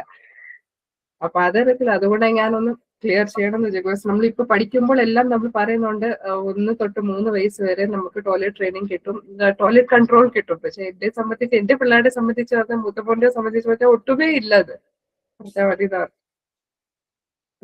ഓക്കെ. അത് ഒരു ചെറിയൊരു ഡൗട്ട് എനിക്ക് തോന്നിയത് ബ്ലാഡർ എംപ്റ്റി ആകുന്നില്ലേ എന്നൊരു സംശയം. ജസ്റ്റ് വളരെ അറിയാവുന്ന നല്ലൊരു ഡോക്ടറെ ഒന്ന് കാണിച്ചാൽ മതി. ജസ്റ്റ് ഒന്ന് മോനോടും കൂടെ ഒന്ന് സംസാരിച്ചിട്ടേ. കാരണം പകൽ അവൻ സെൻസോട് കൂടിയാണ്, ഇന്റൻഷനലി ചെയ്യണതല്ല രാത്രി അല്ലേ? ഇന്റൻഷനല്ല, നമ്മൾ എടുത്ത് പഠിപ്പിക്കുമ്പോൾ സാറ് എണീക്കത്തില്ല, സാർ ഉറക്കത്തിൽ തന്നെ നടന്നു. ഹൈറ്റും വെയിറ്റ് ഉള്ളത് കൊണ്ട് നമുക്ക് തോളിൽ എടുത്തോണ്ട് പോകാൻ പറ്റത്തില്ല. നല്ല അത്യാവശ്യം 25 കിലോ ആളിന് ഇപ്പൊ ഉണ്ട്. 7 വയസ്സായിട്ട് അവൻ നല്ല ഹൈറ്റും ഉണ്ട്. അപ്പം നമുക്ക് എടുത്തോണ്ട് പോകാൻ പറ്റത്തില്ല. ഇപ്പൊ എന്നെ സംബന്ധിച്ച് ഞാൻ ഒട്ടും എടുത്തോണ്ട് പോകത്തില്ല. അപ്പൊ സാറ് ഉറക്കത്തിൽ തന്നെ ഞാൻ പിടിച്ചോണ്ട് പോകും, ബാത്റൂമിൽ നിൽക്കും. അവൻ സാറിനെ അറിയാം, ബാത്റൂമിൽ നിന്നു ഷൂ വെക്കണം, അപ്പൊ നിക്കറൂറ് ഷൂ വെക്കുക. അത് സാറിനെ ഓർക്കുന്നുണ്ട്. When I ask him to get up, ഞാൻ എടുത്ത് കട്ടിലിൽ നിന്ന് എടുക്കുമ്പോൾ സാറിന് മനസ്സിലാകും. പക്ഷെ നമ്മൾ എടുത്തില്ലെങ്കിൽ സാർ അവിടെ ബാത്റൂം ആ കട്ടിൽ തന്നെ ആണെന്ന് വിചാരിച്ചിട്ട് മൂത്രമൊഴിച്ചോട്. എനിവേ നമുക്ക് നോക്കാം. അപ്പൊ ഞാൻ ഈ ലിങ്ക്സ് എല്ലാം നിങ്ങൾക്ക് ഷെയർ ചെയ്യട്ടെ. പിയാഷയുടെ വേണം എന്നല്ലേ പറഞ്ഞത്? പിയാഷയുടെ മിസ് തന്നിട്ടുണ്ടോ? Thanks for correcting me that name because I M very bad in pronouncing name. Okay, എല്ലാത്തിന്റെയും വേണമെന്നല്ലേ പറയുന്നത്? എന്തായാലും സുബി ഇതൊന്ന് നോക്കൂ. നമുക്ക് സുബിക്ക് വേറെ അവിടെ സപ്പോർട്ട് വീട്ടിൽ വേറെ ആരാ ഉള്ളത്? അറിയില്ല. നമ്മൾ ഡോക്ടറുടെ കാര്യം പറയുമ്പോൾ തന്നെ പിച്ചാത്തി എടുത്തോണ്ട് പുറകെ ഓടുന്ന ഒരു രീതിയാ. എല്ലാ അല്ല അതിന് കാര്യത്തിലും ഡോക്ടറിനോട് പേടിക്കണ്ട, ഒന്ന് സ്കാനിങ് ഒക്കെ ഉള്ളതല്ലേ. അപ്പൊ ഇപ്പൊ കൈയോട് എന്റെ കൊച്ചിന് ഇതുപോലെ എനിക്ക് കുഞ്ഞുനാളിൽ പാടില്ല എന്ന് പറഞ്ഞിട്ട് 3 വയസ്സിൽ വയ്യായിരുന്നു. അതുകൊണ്ട് എന്റെ 2 മക്കളെയും സ്കാൻ ചെയ്ത് നോക്കിയിട്ടുണ്ട് വയറിൽ വല്ല കുഴപ്പമുണ്ടാന്ന് വെച്ച് കഴിഞ്ഞാൽ എന്തെങ്കിലും സപ്പോസ് വന്നു കഴിഞ്ഞാൽ അറിയില്ലല്ലോ. ഇപ്പൊ നമ്മള് ടെക്നോളജി എല്ലാം നല്ല രീതിയിൽ നടക്കുന്നതുകൊണ്ട് നമ്മൾ ചെയ്ത് കഴിഞ്ഞാൽ പിന്നീട് കുട്ടിക്ക് പ്രശ്നങ്ങൾ ഉണ്ടാവില്ല. കുഞ്ഞിനെ അത് എന്തെങ്കിലും ചെറിയ ട്രീറ്റ്മെന്റിലൂടെ അത് മാറുന്നതാണ്. അല്ലാണ്ട് നമ്മൾ വെച്ചോണ്ടിരുന്നിട്ട് കാര്യമില്ല. പണ്ടത്തെ കാലമല്ലേ ഇപ്പൊ. സുബി എന്റെ ഒരു പേടിക്കാൻ വേണ്ടി പറയണല്ല. നമുക്ക് ഡോക്ടറെ കാണിച്ചാൽ നമുക്ക് എന്തെങ്കിലും ചെറിയ എന്തെങ്കിലും ഇതുപോലെ നീരുവീഴ്ച എന്തെങ്കിലും ഒക്കെ ഉണ്ടെങ്കിലും ആ ഉറക്കം കുട്ടിക്ക് ശരിയാവണല്ല. രാത്രി ഉറങ്ങുമ്പോഴും കുട്ടി ആക്റ്റീവാണ് എന്നാ പറയുന്നത് സുബി. സാർ ഉറക്കത്തിൽ കിടന്ന് സാർ ഇതൊക്കെ പറഞ്ഞുകൊണ്ടിരിക്കുന്നു. കാണിച്ചു കൂട്ടിയിട്ടുണ്ടെങ്കിൽ നമുക്ക് അറിയണമെങ്കിൽ നമുക്ക് രാത്രിയിൽ അവന് ഉറക്കത്തിൽ എല്ലാ കാര്യം പറഞ്ഞു തരും. നമ്മൾ ചോദിച്ചാൽ അതാ മതി, പറഞ്ഞത്. സാർ പറയും ഇങ്ങോട്ട് പറഞ്ഞു തരും. അതാ സുബി പറഞ്ഞത്. നാട്ടിൽ എവിടെയാ? ഉറക്കം ശരിയാവണം. ഇറാനിയോ അവിടെ എവിടെയും കണ്ടല്ലേ? പത്തനംതിട്ട തോന്നി. നമുക്കിവിടെ ശരിക്കും കുട്ടികളുടെ ഇതില് നല്ല രീതിയിൽ ചെയ്യുന്ന ഹോസ്പിറ്റലുകളുണ്ട്. നിയോനാറ്റിക്സ് അങ്ങനത്തെ പറഞ്ഞിട്ടല്ലേ അവരുടെ ഒരു ഡിപ്പാർട്ട്മെന്റിന് പറയുന്നത്. അങ്ങനെയുള്ള ഹോസ്പിറ്റലുകളൊക്കെ ഉണ്ടെങ്കിൽ ഒന്ന് കാണിക്കുന്നത് നന്നായിരിക്കും എനിക്ക് തോന്നുന്നു. ലൈക്ക് അത് എന്ത് പറയാൻ കാരണം, ഞാനൊരു പ്രാവശ്യം ഇങ്ങനെ അബ്ഡോമൻ സ്കാനിന് പോയ സമയത്ത് ഫസ്റ്റ് ബ്ലാഡർ ഫുൾ ആക്കിയിട്ടാണ് സ്കാൻ ചെയ്തത്. അപ്പൊ എനിക്ക് ചെന്നപ്പോ ഒരു മെയിൽ ഡോക്ടർ ആയിരുന്നു. എനിക്ക് എന്തോ പെട്ടെന്ന് ഞാൻ അങ്ങോട്ട് വളരെ ഡിസ്കംഫർട്ടായി. എനിക്ക് ആ ഡോക്ടറുടെ ഒരു രീതി എന്നൊക്കെ കിട്ടുമ്പോ എന്തോ അങ്ങനെ ഞാൻ അണ്ടർ എസ്റ്റിമേറ്റ് ചെയ്യേണ്ട കാര്യമില്ലായിരുന്നു. അപ്പൊ യൂറിൻ പാസ് ചെയ്തിട്ട് വരാൻ പറഞ്ഞു. പിന്നെ സ്കാൻ അപ്പൊ ടോയ്ലറ്റിലേക്ക് കയറിയപ്പോ തന്നെ എനിക്ക് ഭയങ്കര ഒരു ബുദ്ധിമുട്ട് ഫീൽ ചെയ്തു. അപ്പൊ സ്കാൻ ചെയ്തപ്പോ ഡോക്ടർ പറഞ്ഞു യൂറിൻ ഫുൾ പോയിട്ടില്ല. അപ്പൊ ഞാനത് എനിക്ക് വളരെ പരിചയമുള്ള ഞങ്ങളൊരു ഫാമിലി വളരെ അറിയാവുന്ന ഒരു ഡോക്ടറോട് ഞാൻ ഷെയർ ചെയ്തു, യൂറോളജിസ്റ്റിനോട് ഷെയർ ചെയ്തു. അപ്പൊ ഡോക്ടർ എന്നോട് പറഞ്ഞതാണ്, നമുക്ക് ഒട്ടും കംഫർട്ടബിൾ അല്ലാത്ത ഒരു ടോയ്ലറ്റിൽ കയറുമ്പോഴോ ആ ഒരു അറ്റ്മോസ്ഫിയറിലാണെങ്കിൽ നമ്മൾക്ക് വളരെ ഫുള്ളി ആയിട്ട് ഈ പറയുന്ന യൂറിൻ പാസ് ചെയ്യാനോ ഒന്നും നമുക്ക് പറ്റണമെന്നില്ല. അതുകൊണ്ടാണ്, അല്ലാതെ വേറെ ഇഷ്യൂ ഒന്നും ഇല്ല എന്ന് പറഞ്ഞു. കാരണം CT സ്കാൻ പിന്നെ എടുക്കുകയും ചെയ്തു. അങ്ങനെ ഏതാണോ സുബി കംഫർട്ടബിൾ ആയിട്ട് തോന്നുന്നത്, ഇങ്ങനെ കുട്ടിയെ കൊണ്ട് പോകുന്നത് നന്നായിരിക്കും എനിക്ക് തോന്നുന്നത്. കാരണം ഇത് കുറെ നാളുകളായിട്ട് ഇത് തന്നെയല്ലേ റൊട്ടീൻ. ദിവസവും രാത്രി കുട്ടിയെ ഉറക്കത്തിൽ തന്നെ അവൻ അറിയണം കൂടി ഇല്ല അല്ലെ. അറിയുന്നില്ല സാറ് ഇങ്ങനെ നമ്മൾ കണ്ടുപിടിച്ച് കണ്ടുപിടിയൊന്നും നടക്കത്തില്ല. അതുപോലെ ഉറക്കത്തിൽ ഇങ്ങനെ നടന്നു പോകുന്നത്. അപ്പൊ അതൊന്ന് നോക്കും. അപ്പൊ ഞാനിപ്പോ ഫ്രൂയിഡിന്റെ മാത്രമേ പറഞ്ഞിട്ടുള്ളൂ. പിയാജെറ്റിന്റെ പിയാജെ അത് തന്നെയാ വരിക. പിയാജയുടെ നിങ്ങൾക്ക് മിൽറോസ് മിസ് പറഞ്ഞിട്ടുണ്ട്. എറിക്സണും വിറ്റോസ്കിയാണ് ഇനി ഞാൻ പറയേണ്ടത് അല്ലെ. ജസ്റ്റ് ഒന്ന് പറഞ്ഞു പോയിരുന്നു, ഞാൻ ഒന്നുകൂടെ അത് പറയാം. അതിന്റെ ലിങ്ക്സ് ഞാൻ ഒന്ന് ഷെയർ ചെയ്യാം. അപ്പൊ നെക്സ്റ്റ് ക്ലാസ്സിൽ വരുമ്പോൾ ഒന്ന് വായിക്കാൻ സമയം കിട്ടുവാണെങ്കിൽ ഒന്ന് വായിച്ചിട്ട് വരുവാണെങ്കിൽ എളുപ്പമായിരിക്കും. പറയുമ്പോൾ മനസ്സിലാക്കാൻ എളുപ്പമായിരിക്കും. കുറെ കാര്യങ്ങളുണ്ട്, ഞാൻ വളരെ ബ്രീഫ് ചെയ്തിട്ടാണ് അത് പറയുന്നത്. കുറെ ഫിൽട്ടർ ചെയ്തിട്ടാ പറയുന്നത് കേട്ടോ ഇവരുടെ അനാലിസിസ്. ഞാനത് ഷെയർ ചെയ്യാനായിട്ട് കൊടുത്തേക്കാം. ഓക്കെ, എനിത്തിങ് എൽസ് ഇനി എന്തെങ്കിലും ഉണ്ടോ? സോ വൈൻഡപ്പ് ചെയ്യാം. നെക്സ്റ്റ് വീക്ക് ഞാൻ ഉണ്ടാവില്ല കേട്ടോ. ഞാൻ ഒരു 1 വീക്ക് ലീവ് ആയിരിക്കും. സോ വേറെ ആരെങ്കിലും നിങ്ങൾക്ക് ക്ലാസ് വരും. സോ അതിന്റെ അടുത്ത ആഴ്ച നമുക്ക് കാണാം. Okay bye. സൈൻ ഔട്ട് പറയാൻ ആരെങ്കിലും ഉണ്ടോ? യെസ്, ഉണ്ടോ? നേരത്തെ ഇങ്ങനെ പേരൊക്കെ തരുമായിരുന്നു മിസ്. ഇപ്പൊ ആരും അങ്ങനെ പേരൊന്നും തരാത്തോണ്ട് ആരെങ്കിലും ഒക്കെ പറയണേണ്. ആരെങ്കിലും ഇല്ലെങ്കിൽ ഞാൻ പറയാം. Yes please Manju. ഇന്ന് ക്ലാസ് എടുത്ത ജിഷ മിസ്സിനും നല്ല ക്ലാസ് ആയിരുന്നു. നമുക്ക് കുട്ടികളെ കുറിച്ച് നമുക്കറിയാൻ പറ്റും. ഇനിയിപ്പോ വരും അടുത്ത നമുക്ക് കാണുമ്പോൾ എല്ലാവർക്കും പറഞ്ഞു കൊടുക്കാൻ പറ്റും എന്തൊക്കെ കാര്യങ്ങൾ. അതൊക്കെ നമുക്ക് കറക്റ്റായിട്ട് പറഞ്ഞു തന്ന്. പിന്നെ ഇന്ന് ഡൗട്ട് ഇപ്പൊ നമുക്ക് ഡൗട്ട് എല്ലാം ക്ലിയർ ആയിട്ടുണ്ട്. അപ്പൊ ഇത് എക്സാമിന് ഉണ്ടാവും എന്ന് പറഞ്ഞുകൊണ്ടാണ് ഞങ്ങൾ ഒന്നുകൂടി മിസ്സിനോട് നല്ല രീതിയിൽ പറഞ്ഞു തരാനായിട്ട് പറഞ്ഞത് കേട്ടോ മിസ്സേ. അപ്പൊ ഇപ്പൊ ലാസ്റ്റ് എടുത്ത് ഞങ്ങൾക്ക് നല്ല ക്ലിയർ ആയിട്ടുണ്ട്. അപ്പൊ അടുത്ത ക്ലാസ്സിൽ നല്ല രീതിയിൽ അടുത്തതും പറഞ്ഞു തരുമ്പോ നമുക്കത് സന്തോഷം. മനസ്സിലായ എക്സാം എന്ന് കേൾക്കുമ്പോ പേടിയാണ് ഞങ്ങൾക്ക് എല്ലാവർക്കും. അപ്പൊ thank you miss, thank you friends. എന്തായാലും നിങ്ങൾക്ക് വായിക്കാൻ സമയമുണ്ട്, കാരണം 1 വീക്ക് ഞാനില്ലല്ലോ. അടുത്ത ആഴ്ചയല്ലേ നമ്മൾ കാണുള്ളൂ. ഓക്കെ, മോളുടെ ഒരു കോഴ്സിന്റെ ഒരു ഇതായിട്ട് ഒരു മെഡിക്കൽ എക്സാമിനേഷന് പോകണതാ. ബാംഗ്ലൂർ പോകുന്നത്. Okay miss, thank you. Thank you ma'am.